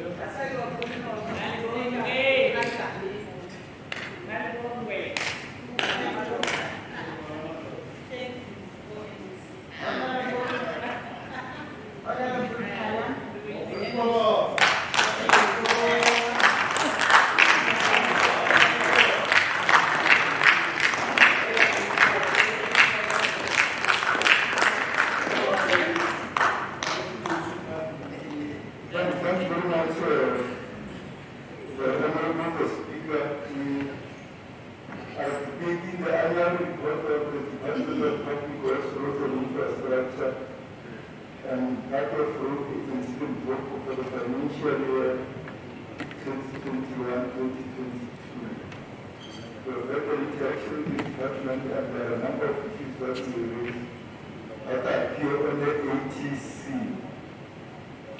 One of the key issues that is a matter overshadowing everything else, which we raised in that interaction, and it's a matter that now that we have spent 30 years, we have not been able to move on with it, is the movement of the provincial legislature from the Wakhomo to Polokwane, which is resolution number 2 of the first executive council of the province of Premier Makhuduthamaga in 1994.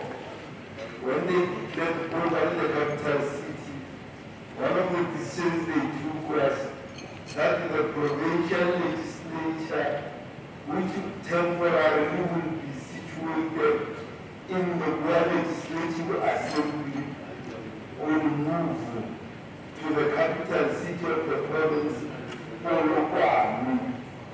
And now, 28 years later, the project is between 4 billion and 7 billion, which money we will not be able to have with the challenges that are facing our people and our province. When we see so many challenges all over data of roads and schools and clinics and medicines and textbooks and all bridges, we can spend between 4 and 7 billion building a parliament in Polokwane. And 28 years, this resolution has always been there. And successive MECs for public works, about a dozen of them, announced here one after another that we are moving to Polokwane. We didn't move. It's only the recent MECs that didn't announce after we counted the MECs that announced. But all other about a dozen MECs of public works from 1994, Dikeli Makasi, to Collins Chavani, to Pantalani Wilson Ramabona, to Mutubine George Pagadi, to Makhuduthamaga Rosina Semenya, to Tabitha Mutala, to Castle Matala at one time when he was there, to Tabaziawa Alfred Mufamadi. All of them announced that the legislature is moving to Polokwane, and we are still here in the Wakhomo. So it's a matter that Honorable Mr. Raphael, you should go to the executive council and talk about it and come to us with finality. Now that we are reaching 30 years of a resolution that will move to Polokwane, and the project is now between 4 and 7 billion rand to build a parliament in Polokwane. That's point number 1. We must talk to. And the second point, which is key, Honorable MEC, is that we want public works to be all the police so that we advertise new positions, and there is something called infrastructure delivery hub and things of that kind in the department. We want all those to be coupled with people who have public works skills of engineering and town planning and quantity surveying and artisans and project management and project planning. We want people like that. And of course, like, well, I don't want the department to be full of former teachers and principals and former counselors. The legislature can, but not a department of public works which must do public works work. We need it to be filled with people who have those public works skills of engineering and so on, so that they can perform the work that we want them to perform. And related to that, we hope that going forward, there will be better line function department for which you deliver services, like the clinics in health and the classrooms in education, and the traditional authority offices in Coxstar, and the libraries in sport, arts and culture, and all other departments for whom you work. We hope that there will be better coordination with them so that the delivery of those services to those departments, line function departments, is seamless. We also are looking at what progress we are making on the project of building the Sekhukhune district offices in Sekhukhune land. Because the Sekhukhune district offices, all of them, of all departments are here in this building, in this enclosure, in the Wakho. But this is not Sekhukhune land, it's Capricorn. So the work that the provincial department has been doing under Honorable MEC Asembola and other MECs, we want that work to continue so that the people of Sekhukhune are able to have district offices in Sekhukhune land. They don't get themselves hundreds of kilometers away in Capricorn, which is where we are now in the work of where the district offices are. And we are interested in what is the future of the 250 million that we spend every year paying rent to various categories of landlords to whom we have leased offices in Mogale and other places. When you calculate those rents, and I'm showing in the Department of Public Works, you are paying 5 million. Other departments are paying other amounts. When we add those amounts per annum, is 250 million on rent alone to landlords who own the various buildings. The provincial government should come with a plan of how we slowly get out of that, where we can build our own buildings we should, where we could buy the existing buildings we should, so that we are able to reduce the 250 million that we spend on rent, on leased buildings, to various categories of land laws and rent laws. As I conclude, we want the payment of taxes and raise to municipalities to be fast-tracked, because most municipalities need that money of the taxes and rates. And also we want a determination on the future of the youth housing portfolio of public works, because public works owns a huge category of houses in various places, from Sierra to Namakala to Kiano to Toyando to Wakho to Mogale and everywhere else. And it's huge category of houses that we own. What is the future of the housing portfolio, and what are the plans to do with it? Thanks very much. The Honorable Speaker.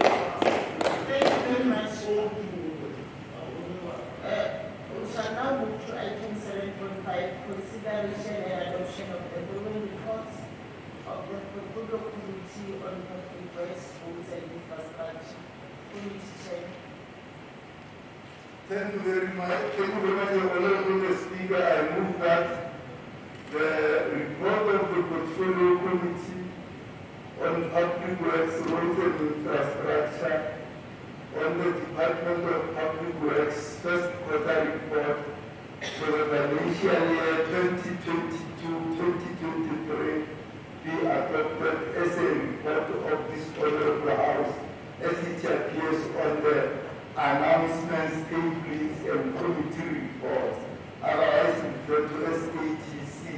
I move accordingly, Honorable Speaker. Thank you very much. Thank you, Honorable Makhuduthamaga. Joshua Makhuduthamaga, hereby establish the court for our Honorable Chair, Sekhukhune. Thank you very much. Committee Chair.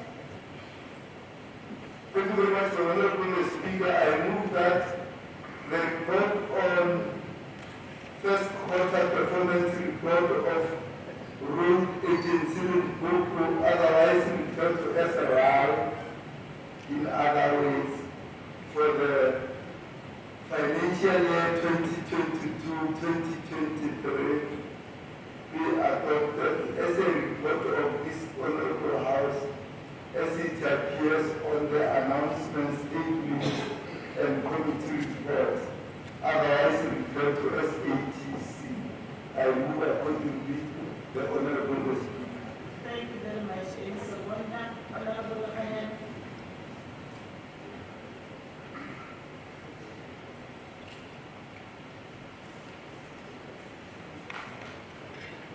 Thank you very much, Honorable Speaker. I, Makhuduthamaga Khanyan, rise to second the motion as presented by Honorable Elias. I thank you. Thank you very much, Honorable Khanyan. We shall now fetch the speakers list for the debate. And the first speaker is Honorable Mogale.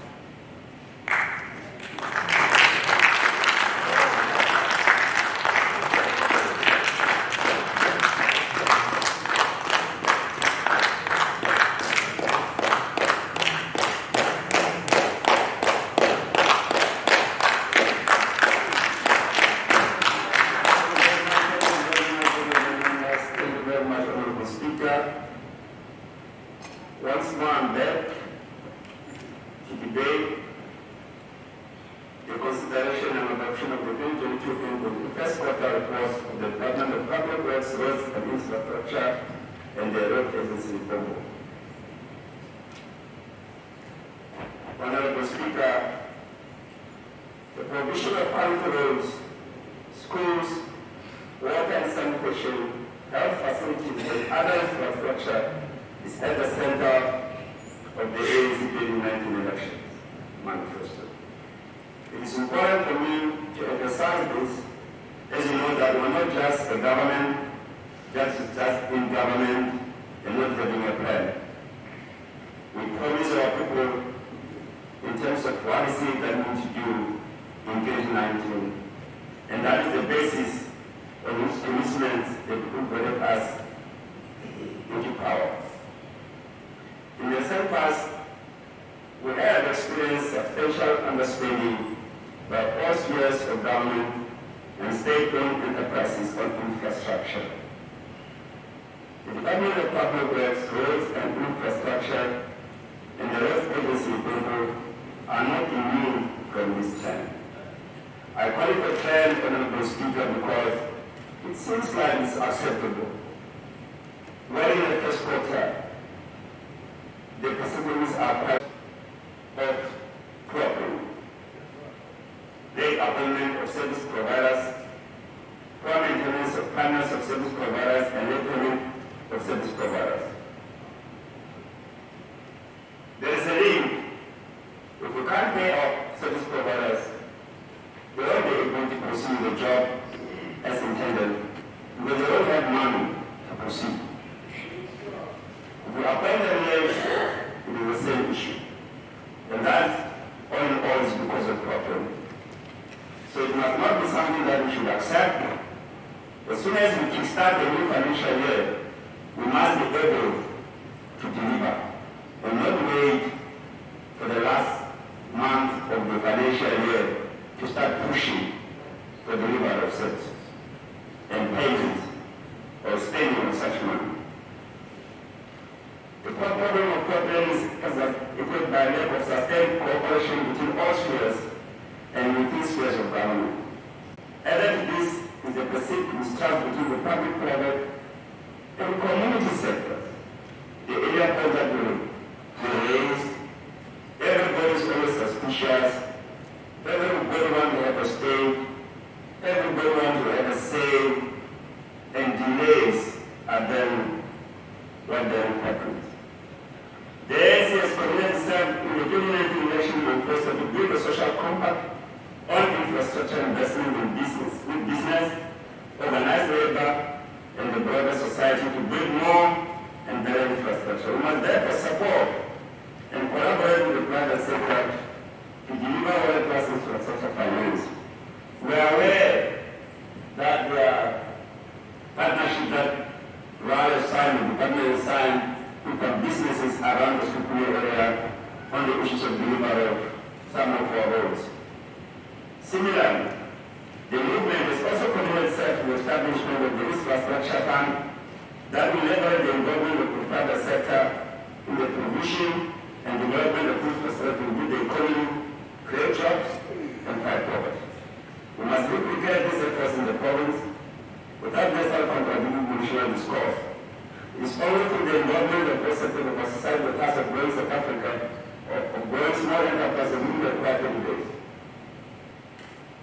It is only through the involvement, excuse me, Honorable Speaker, it is only through the involvement of all sectors of the society the task of growing South Africa together where we can deal with the morals of crop planning, systematic institutional weaknesses, and rampant corruption that has a negative impact on the infrastructure development and provision. We welcome the department's approach to pay eligible service providers, in particular the small enterprises, within the required 30 days. The late payment of service providers, especially the emerging small, medium, and micro enterprises, negate the fundamental commitment that the movement has made to the Greenland Election Manifesto to support and grow small enterprises for economic transformation, job creation, and innovation, and to encourage all forms of entrepreneurship. Also worth noting and appreciating the improved planning and coordination by the department. So it's not necessarily doom and gloom. We are really seeing some kind of improvement both in the department and its agency. We are also aware of other challenges that the department is having, and we believe that they will actually address that in the near future, including appointment of engineers that were earlier on mentioned in the previous meeting. A concern in this regard is the lack of yellow fleet, Honorable Speaker. Yellow fleet. And the accompanying postage of the implements that are still available with regard to driver road training and maintenance. We urge the department to prioritize procurement of new yellow fleet from improved service delivery, especially with regard to roads. We've got about 36 cost centers across the province, if one is not mistaken. We need to make sure that those cost centers are actually operational. We must make sure that we have people who can actually work properly in those cost centers, and the graders are not just standing there and not working because of some small issues that need fixing or maintenance. We welcome the recent announcement by the Minister of Finance that several road of bridges will be constructed in the road portions of Limpopo and Eastern Cape as part of the roads upgrade program. This, together with other initiatives, will go a long way towards addressing the various infrastructure challenges with the Limpopo problem. We urge the department and agents to improve their turnaround time in financing of beach and gravel and grade gravel road, blacktop patching, and other road infrastructure improvement initiatives. As the report shows, slow progress in the financial of this contract has a negative impact as we earlier indicated on the employment of youth, women, and the disabled. It also has an impact on the empowerment of local enterprises that will otherwise benefit from the set aside for the locals and the state government group, as well as the general economic development of the province. We commend the department for making progress with regard to the creation of jobs through the expanded public works program, but not that we should always rely on the public works program employees, the epidemic employees, the temporary ones for that matter. Because it looks like those are the only ones that we are laying for, but we are not present. We must make sure that we have attitude that can actually work in that regard. We urge other government bodies to follow suit and support on the work opportunity related to this program. Lastly, Honorable Speaker, we are concerned that during the Pakanga review, there were no contractors who participated in the National Contractor Development Program. The government must ensure that our people, SMEs in particular, benefit from this and other programs meant to empower and advance broad-based economic empowerment. In actual fact, this might then assist us in workshopping those that call themselves the business forums to make sure that they really interact with us. They must know that they are part of us and not necessarily that they are against us and against Bumba or whatever. I thank you, Honorable Minister.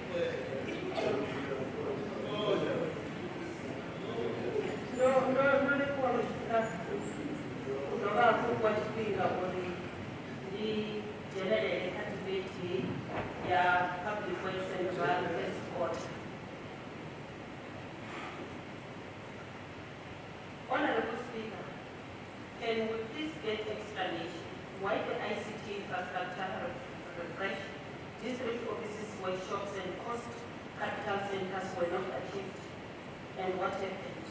Is the ICT project in the department assisting the department to achieve its goal? If not, why not? Honorable Speaker, the Economic Freedom Fighters is concerned by salary overpayments in this department, and we do not understand why such things must continue to happen. The Economic Freedom Fighters will closely monitor those overpayments because we smell a rat. We suspect that a syndicate from within the department could be throwing a javelin. The departmental's incompetence not to collect and only wait for debt to prescribe is embarrassing and unacceptable, Honorable Speaker. How much money was collected in both industrial and individual debts for the Red House during the year under review? To what extent does the user asset management plan plan to assist the department in terms of asset management? The department is expected to report quarterly on the submission and compliance of UMs from client departments, but such is not happening as expected, Honorable Speaker. There are very few things happening as expected in this department. The rest is just violation of prescripts after prescripts and policy after policy.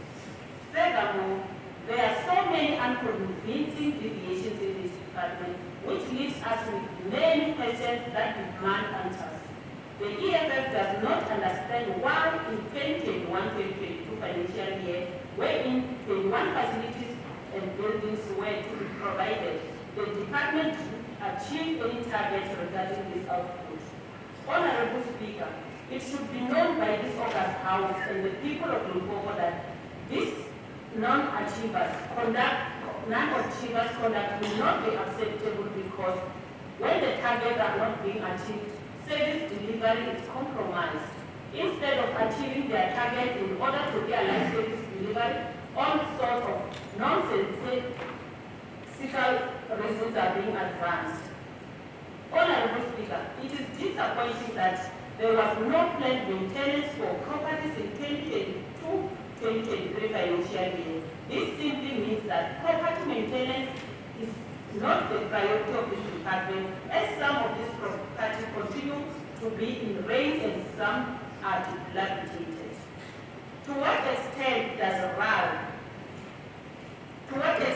the training and implementation of the risk management strategy is helpful to RAL? Can the NEC give us a report on this system in terms of achieving what it seeks to do? Honorable Speaker, the EFF has taken note of non-compliance with legislation regarding the procurement process in RAL. It is for this reason that this entity always is in serious financial trouble and expects bailout from the department. It then brings us to this question. When last did the department bail out this entity, and by how much, Honorable Speaker? What are the academic qualifications and experience of the board members, the CEO and the CFO? Are you MEC employing right people for the job? Why are we asking this? is because the department continues to perform poorly despite government's attempt to bail it out. Honorable Speaker, in conclusion, how much revenue did the RAL generate during the period under review in order to boost the economy, and how many jobs were created to the growth by this entity, if any? Thank you.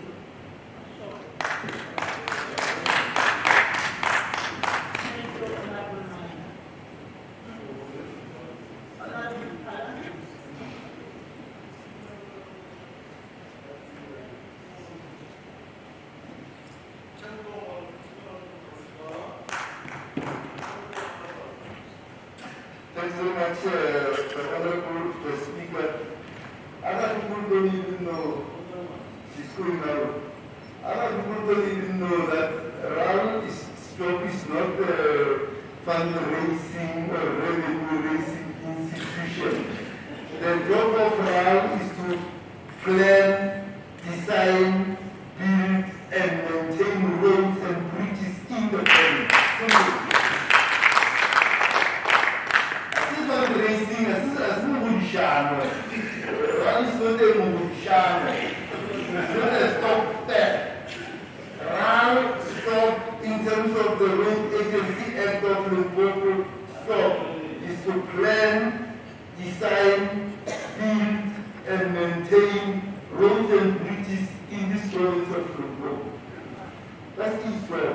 So I don't know what she sees. Now she runs out. Let's go through it slowly.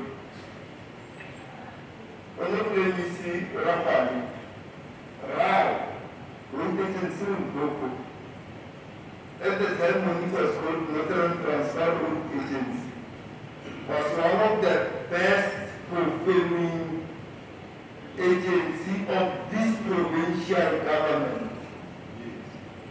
This thing. But because of 100 other things that happened in the period, it degenerated. This was the best. Actually, one of the things that was surprising us, remember, was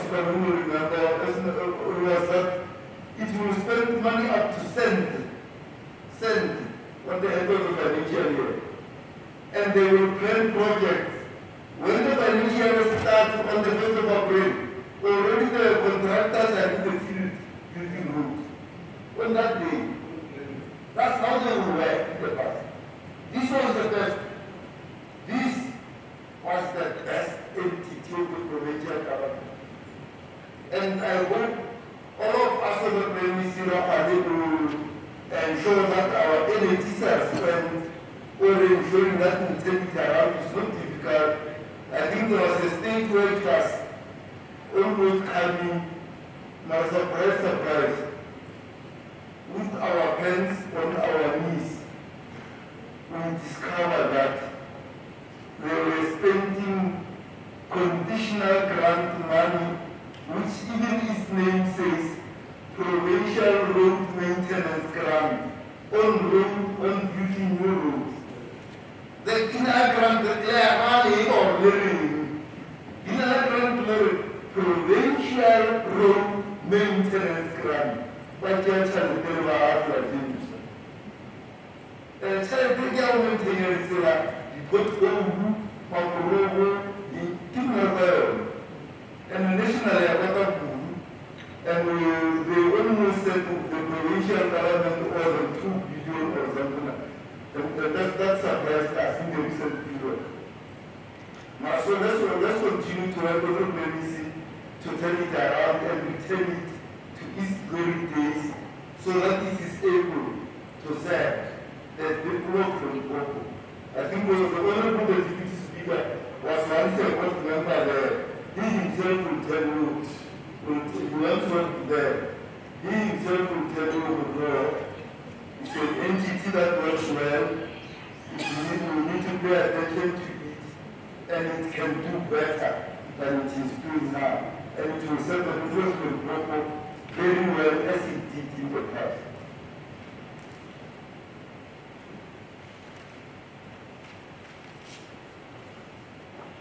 So one of the things that we need to pay attention to in this period was that we were surprised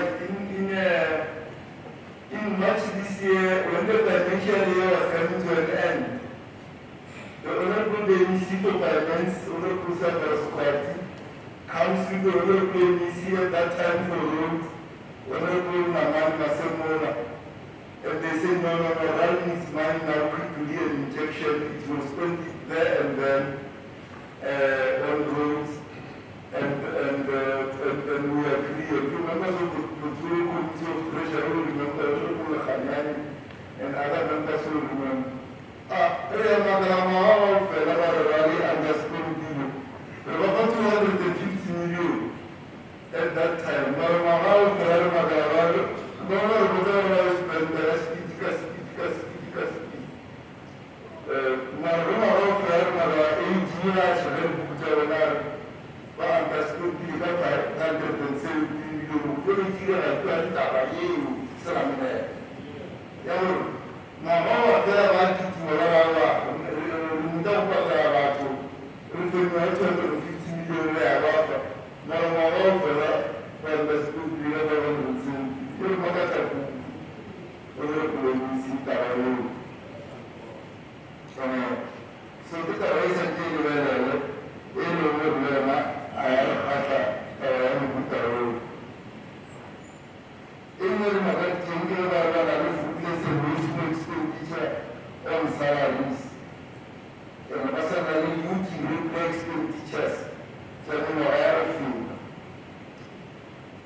Was in some road in Sekhukhune.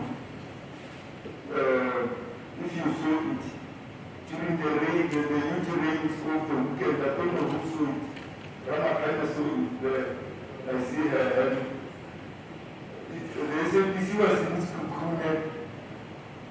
They find a road. The road is between Mogale and Sriti and Mabitia Class up to Tafuko. And the SMPC tells us, allegedly, that the Premier announced it 3 or 2 years ago that the road has been finished by now. But the road is not done. And the police, because the rains and the rivers were full, and the road is unnavigable. The police had to come to get matric students to go and ride because they couldn't cross the river on their own. The police were the ones who helped them to cross it in different ways. The SAPC was telling the nation that in the books of the road agency in Limpopo, that road between the village called Motsoaledi and another one called Sriti and another one called Mabitia Class up to Africa is actually hard. It's a matter we must pay attention to and check whether they are economic with the truth. And if they are, we can take the SAPC to task. If they are not, we will go and check around whether we go and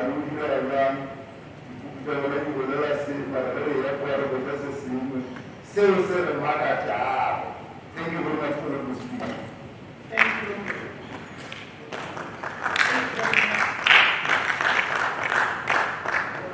Let's proceed to item 7.6, consideration and adoption of the following report of the Portfolio Committee on Public Works, Roads and Infrastructure.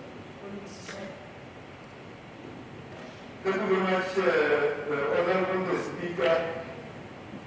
I take this opportunity to move that the report of the Portfolio Committee on the oversight work that the Portfolio Committee did in Sekhukhune, visiting Makhuduthamaga, Ephraim, Mogale, and Elias, Motsoaledi, and in that way visiting various road projects and coast centers, which report in full is available on announcements, tablings, and committee reports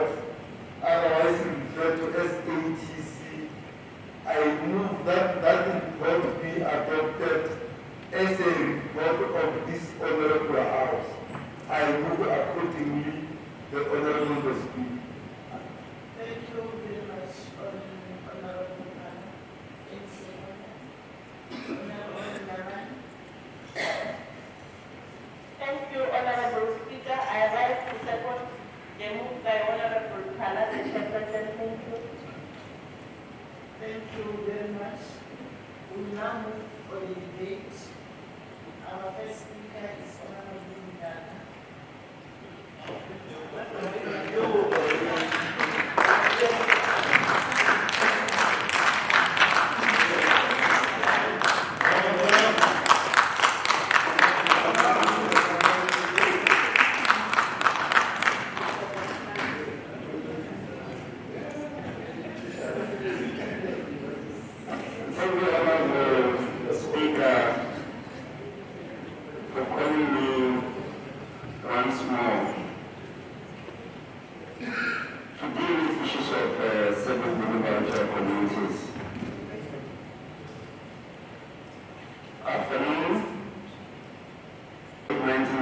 Section 114, subparagraph 2, enjoins provincial legislature to provide for mechanisms to ensure that all provincial executive organs of state in the province are accountable to it, and to maintain oversight over the executive and any provincial organ of state. I raise it because some might not understand why oversight. But I understand that all of us gathered in this honorable house know why there must be oversight. At some point, we might not necessarily look at the executives as our colleagues, just our colleagues, but we have to make them to account, meaning they are our colleagues. Oversight is pronounced by the oversight model of South African legislative sector is a code, the proactive interaction initiated by legislature, the executive, and administrative of state in the province to comply with this issue to ensure delivery on the great objectives for the achievement of government priorities. Let's go. This exercise of oversight is an important work of this house. We are here only for one thing, to do oversight over the executive. It is however disturbing, Honorable Madam Speaker, and disheartening that there is a emerging trend of members not honoring this task across all political parties. The oversight visit by the Portfolio Committee on Public Works to Sekhukhune district in August 2020 was undertaken. Be careful not to slide into oversight fatigue mode. Mogale, the municipality, are plagued by many unfair positions, Honorable Madam Speaker. This is making management and supervision very difficult in these areas, thereby compromising service delivery. If one can go into specifics, there is no artisan, if one remembers well, that is available, that can actually do the work in just consultants. We only need the people that are working, and they are really working very hard. They are really working very hard. The people that are working with the orange overalls to show that indeed something is being done in those areas. Our people need building of street. Local councillors working together with the department. As you know, our people are always demanding that we to build. They can't see building of street when there's someone in the community, a high-profile somebody that has passed on. There must be a program to make sure that the streets are available at all times. Honorable Speaker, in Columbia, Star Crossing and Identity Flats, situated in Elias in the local municipality, is highly resolved. We even saw big machines standing there, which have been standing for some time. No, if you look at them, but they're not being utilized. Because there's no need for the services in that area. Whilst almost all the plots are also filled, and I do fair price. With many players and people for grabbing services are highly concentrated. We appeal to the department to prioritize the resource allocation and be biased toward the rural areas. The other issue that the fire priorities is appealing the machine operators or people who can lead, which we are early on to that as artisans, who are not there in most of the cost centers. They must be prepared to ensure that as people go on retirement, new blood is brought in for training under the guidance of those who have experience. There is only one old man around the corner of that area that can actually maintain the big machines. And we are told is about to go on pension. And there's no one that is undergoing training under that old man. Please, the department will do something about it. It's something that is global. Our young people are out there, they're prepared to be mechanics and so on. Young women and men, they are available. Let's make sure that they assist us in realizing our goals. There must be a plan to ensure that the government must also improve monitoring of the electricity prices as indicated. It's unacceptable that much of the people in the nation spend times at the site of the nation's appointment to settle them, while communities do not have service. There is another contract. I've forgotten the number of that contract. I understand it's done nationally, and there are reasons for that, mainly peg corruption and maintenance of our fleets. But there's a need to also make sure that even when it's run national, that contract, we must make sure that we speed up servicing our machines than for you to stand in those service providers for long periods where some people services. We are concerned that it is taking unnecessary long to finish construction of roads. The completion date for the upgrading from Baranga to tab of the D43708 from Municipality to Limpopo was revised from the initial date of May 2020 to 2022. We understand the issue of COVID-19. It's understandable. And we are aware that RAL indicated that the road will be completed before the end of the financial year. Let that be. We need that road to be completed by the end of the financial year.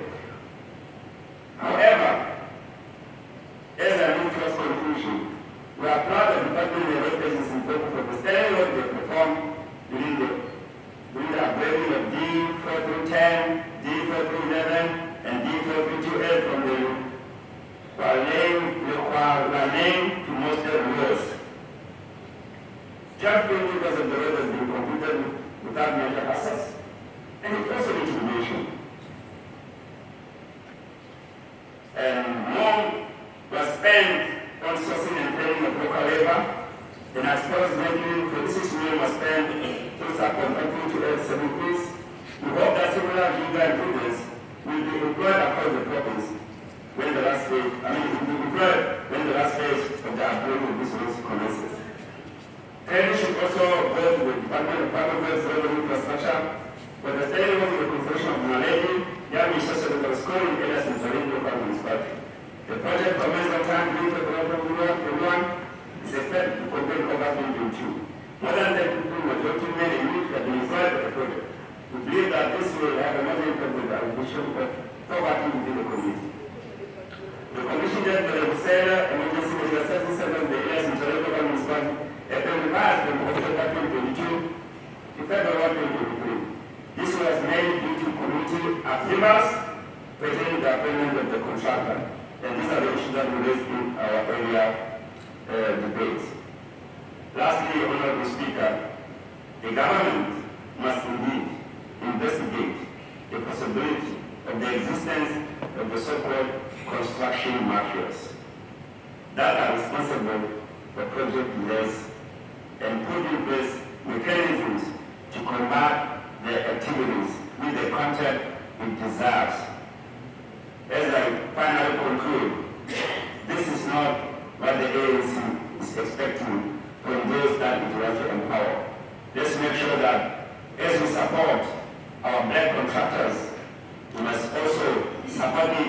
in line with making sure that they deliver quality products. We must also not necessarily try and spread the money and just give the black top and not necessarily quality roads. We must make sure that we give enough money to make sure that the 12 kilometers that roads that are done will be quality 12 kilometer roads, and not the roads that will be without cement or only the top black char. So that is the finality of our debate. As we also move to make sure that these reports are actually supported by this honorable house. We thank you, Honorable Speaker.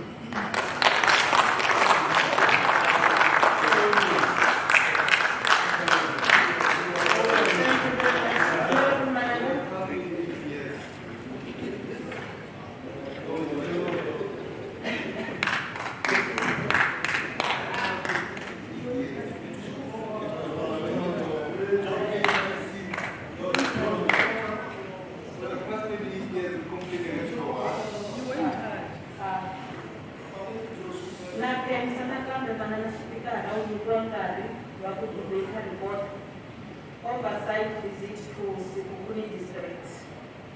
As much as we agree with the chair of the committee on the mandate by RAN, but the implementation, Honorable Speaker, must include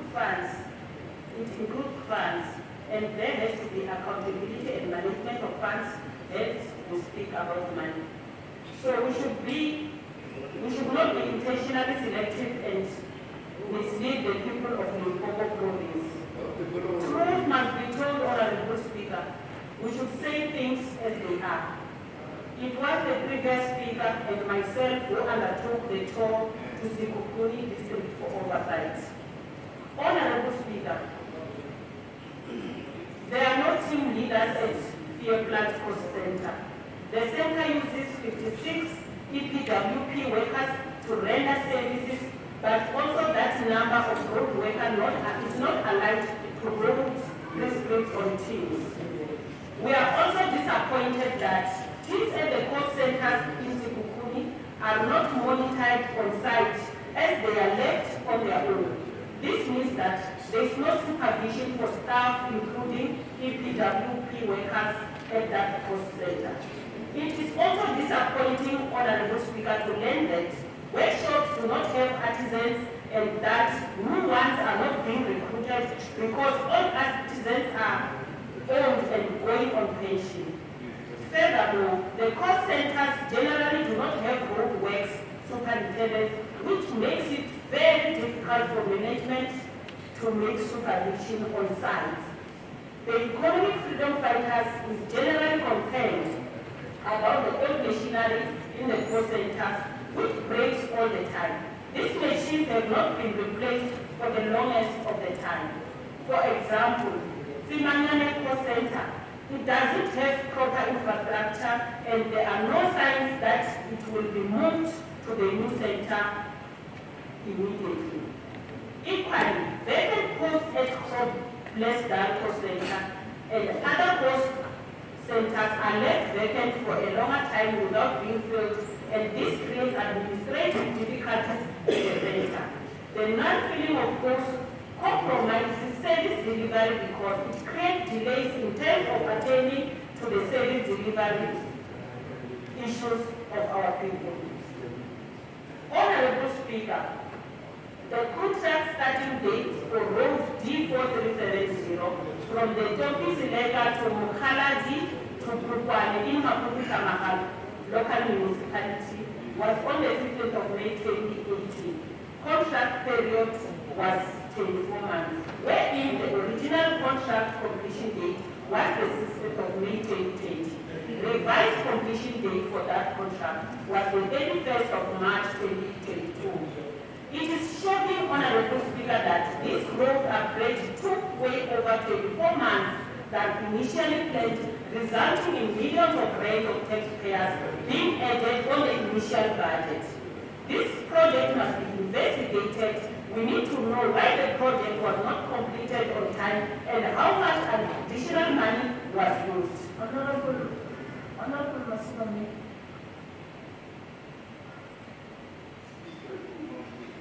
Honorable Speaker, what is the name of the company and the director who was implementing the project? Was there any inspection done by the officials of the department and the report presented, and what were those reports pointing to? Why was the upgrading of the road D4310, D4311, D4328, Jokula named to monsters within Ephraim local municipality in the Sekhukhune district of Limpopo province completed in 2020 instead of 2018 as it was initially planned? RAI has not put signage to assist motorists, and this creates confusion amongst the road users. Who is the contractor who was awarded the contract, and what consequence was applied for failing to complete this project on time? How much additional funds were used to complete the project, and what was the justification or rationale for such extra allocations?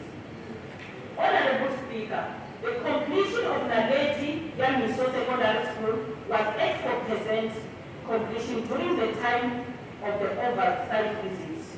NEC has the project achieved 800% by the 12th of September 2022.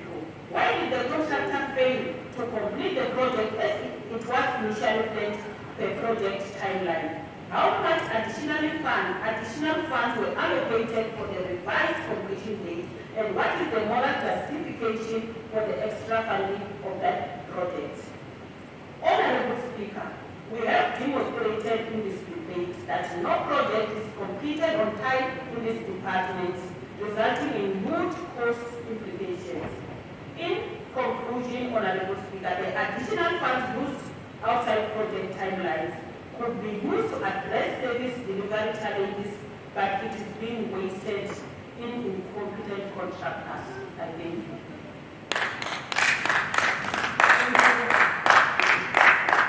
Acting Chair, Honorable Kala.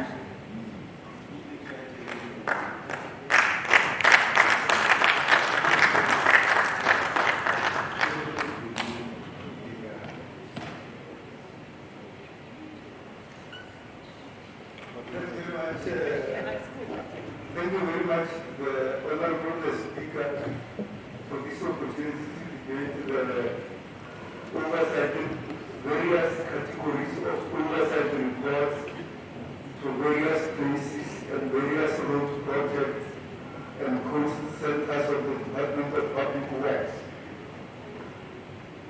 The job of an oversight visit, whether it is for education or for health or social development or agriculture or whichever other oversight visit, is to go to the project so that you don't rely on the information that you are given on a computer or on a piece of paper in your boardroom.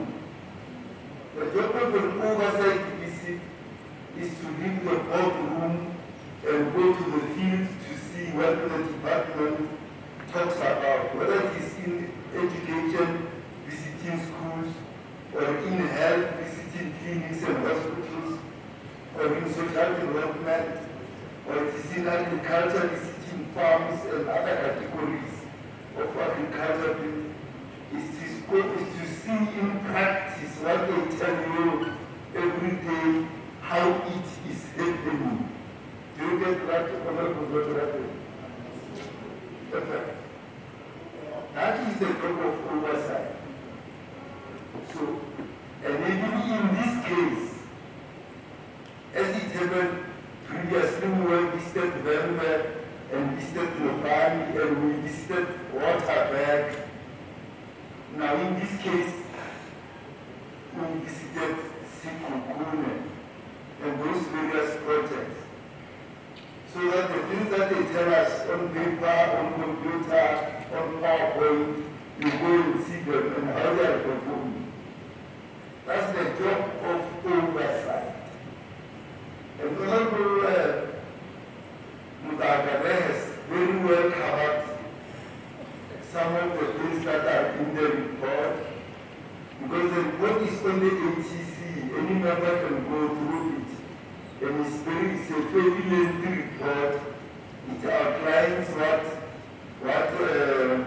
was noticed. So I'll touch on some points that we saw, because that's the job of oversight, to go and see whether things are right as they say in the boardroom, or what are the things that are not going right, so that they can be corrected. That's the job of oversight. It's not something else. It's not policing work, because we are not the police. If you get the point. We are not the police. It is to go and see what are the things that don't go right, so that they can be corrected for the benefit of the people of this province. Because in this legislature, we don't represent something else. We are public representatives representing the people of this province who put us here. Where's that? Ah, good. I like it. So let's go through it slowly. So some of the things that we saw, Honorable Motsoaledi has touched on them, and no member else. That in some of the call centers, there were vacant posts that were not filled, and therefore people could not perform. If 2 villages call you will know, like now it's raining, they call you will come and grade our roads. If we only two graders and one driver, you can only drive one grade at a time. So that's what was found. But on occasion there were more workers than equipment. So you find that there are 4 drivers, but not a single grader is working. So being a driver is actually scooted nothing, because a person called a driver is a person who drives. But now you can't drive anything. The Chinese name is and we are raising a point there that Motsoaledi highlighted that machinery was left to decay without being repaired for a long time, and that there are no monitoring teams that go to call centers to monitor what are the challenges so that they can be dealt with. But one of the problems is that in some places there were no oversight over stores. So the person who in a store, the person who orders store things must not be the one who receives them, must not be the one who records them, and must not be the one who accounts for them all the time. Otherwise, I feel like I can go at the team and if you get the point. So, that is a challenge itself. In many places, there are no proper road signage, and it's a problem. And on occasion, the lifespan of graders, this one is key, I'm sure we raised it sharply in the previous meeting of the portfolio committee. The life of graders, lifespan has long expired. And I don't know, it's long ago that graders were bought. Honorable Talani, you see, not long ago, you were there. You know, it's long ago. The last time the large number of graders were bought was during the time of MEC Justice Ito. That's more than a decade ago. And that's why some of the graders have lost lifestyle has long expired. We must buy new graders, and I'm sure that they serve the people of this province, particularly the gravel roads in the villages throughout the province, the roads that are not hard. But also there is a challenge of the absence of a drainage system on the road. Because if you do a road, whether through a grader or a proper road, but you don't provide for drainage during rainy season, it's a problem because water will fill the road, and when rain falls, the road itself will become a donga. If you've seen many villages, the road itself becomes a donga. But if you do drainage and water is able to move to the side of the road, In that way, you are able to save the road. Whether it's a tarmac road or a gravel road, it is the same. Every road needs a drainage system so that water does not stay on the road. And we noticed that there was no drainage system on most of the roads, and it's a matter that needs to be attended to. Most of the issues are there on the ATC, on the report, which is the link that you provided. And Honorable Mugaga has touched on some of the things that are there on the report, and I think the report is fairly covered in this debate. I did take this opportunity to thank you, the Honorable Speaker. Thank you very much.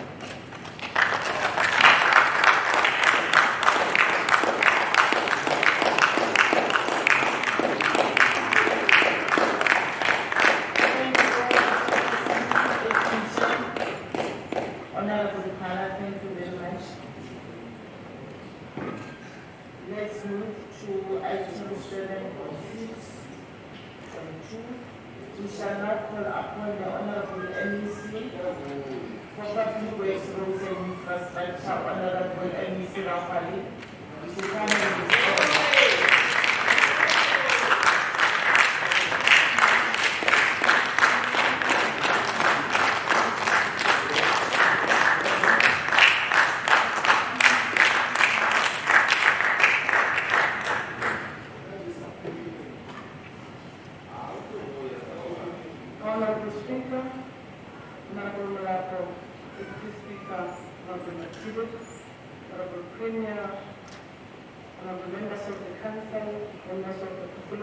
Public Works, Roads and Infrastructure, our Provincial Secretary Musanda Mogale, who is accompanied by those two regional secretaries. Good afternoon. Good afternoon. Thank you so much, Honorable Speaker. I think firstly let me indicate that the Department of Public Works, Roads and Infrastructure would really want to take this opportunity and appreciate the guidance and advices that were given by the Portfolio Committee, and also commit on this program, Honorable Speaker, that indeed we are going to make sure that we improve as a department together with the agency Limpopo, that is implementing the road infrastructure on behalf of the community.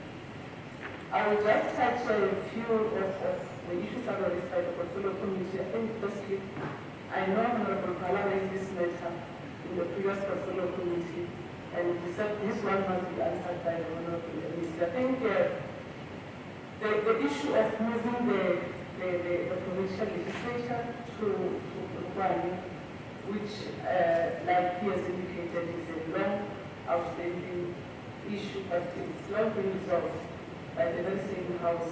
I think what I can indicate now is that as a department, we are in the process of registering shuttle fee. That was in the name of the legislature, but I think into the Department of Public Works and Infrastructure. That process is underway, and honorable members. The issue of,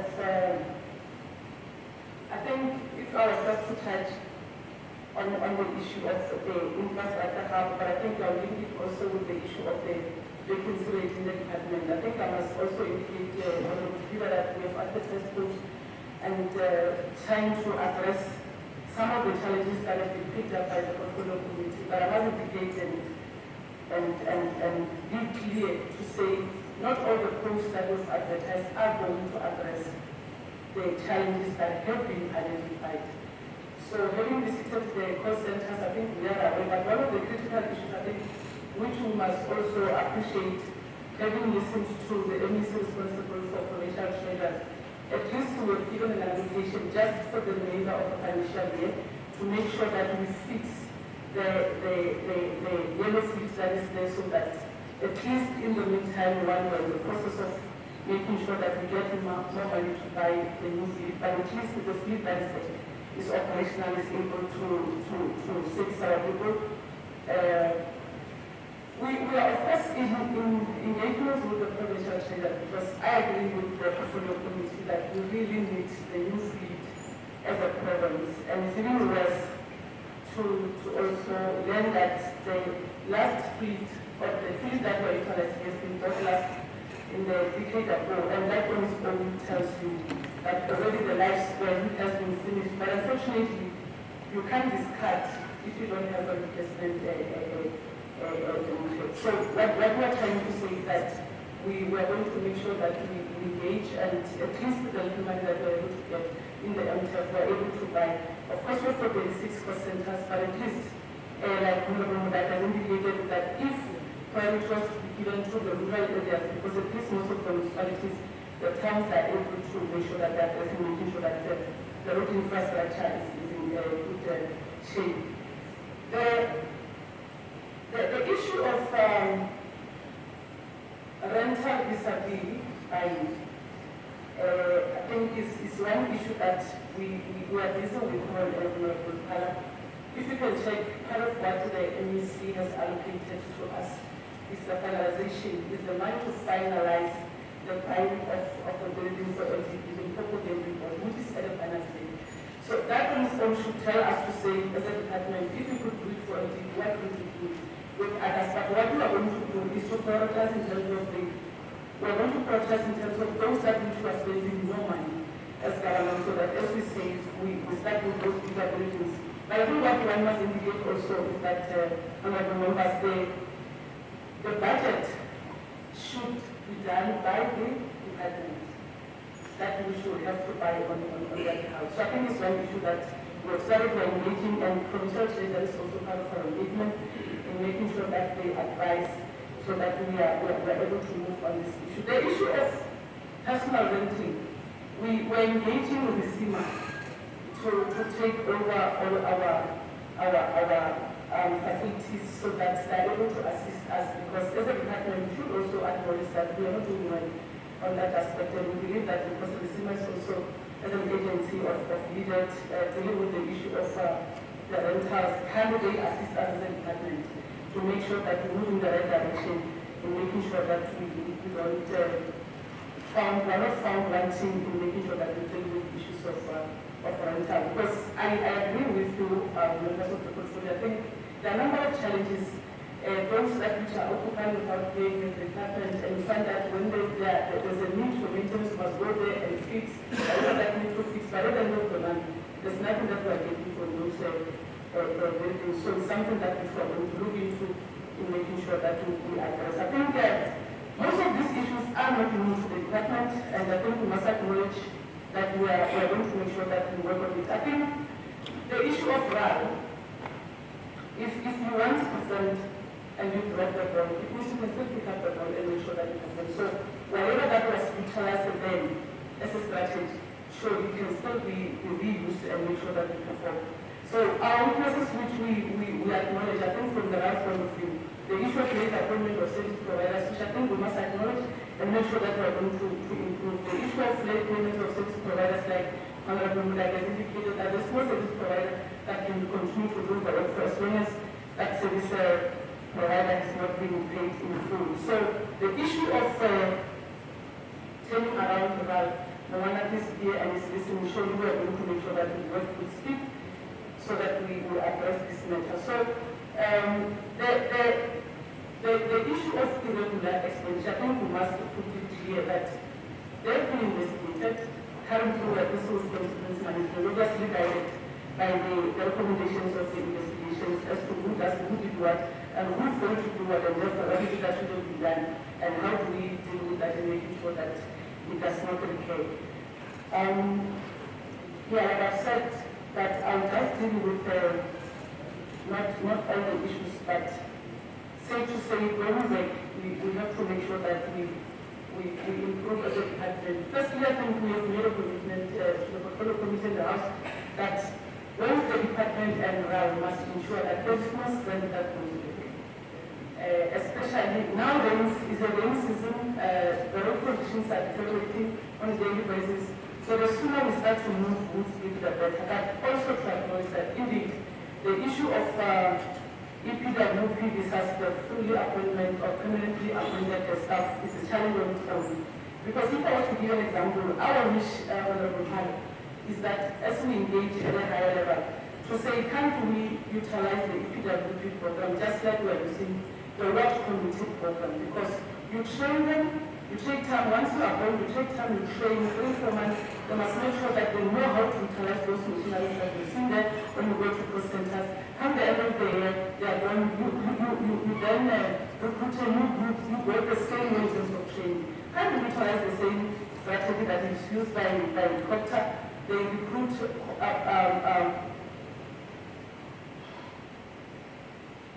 the right committees and make sure that they are trained, and for the entire term, they've been trained, they are educated in terms of what is expected of them. So something that which I think moving forward we will show. But I think the issue of road signage, we need to move with speed. I think somebody was telling me about the school, which is a disability school where there's no proper road signage.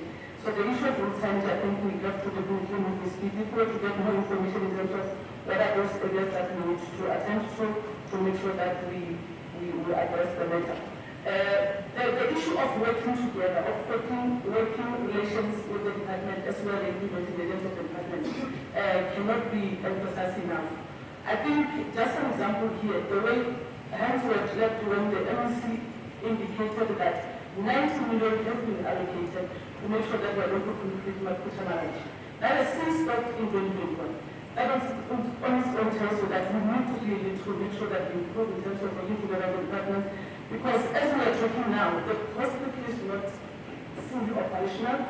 The Department of Health has got machineries there, that which their guarantees has finished before they can even be utilized. They're not even sure that once they start to be utilized, they'll be operational and therefore the one need to be fixed, which is something that if we were to make sure that we deal with the issues of making sure that we work together, part of which I think the recruitment which we are, I'm sure, almost 80% done in terms of recruiting the chief directors that are going to be responsible for each and every department in the province.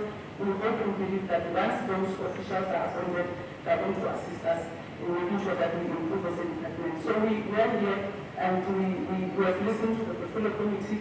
We know our weaknesses, and ours is to make sure that we go back and cover and make sure that we spend every month, because it's unfortunate that we determine when the situation of the ground has not yet improved. So something that which we acknowledge and we are going to make sure that we are going to improve. Thank you very much.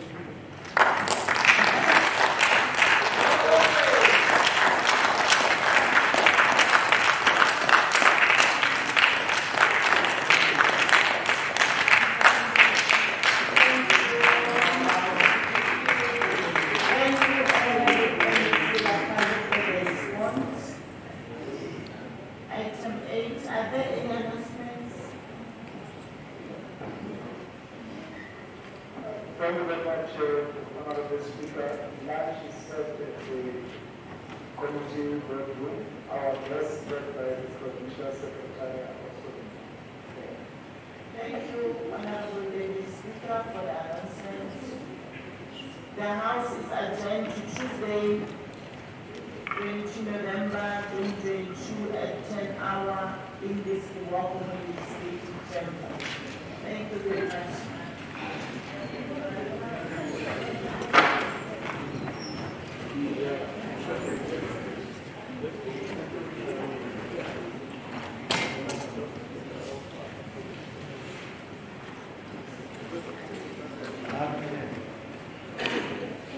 The Honorable the Speaker.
Motsoaledi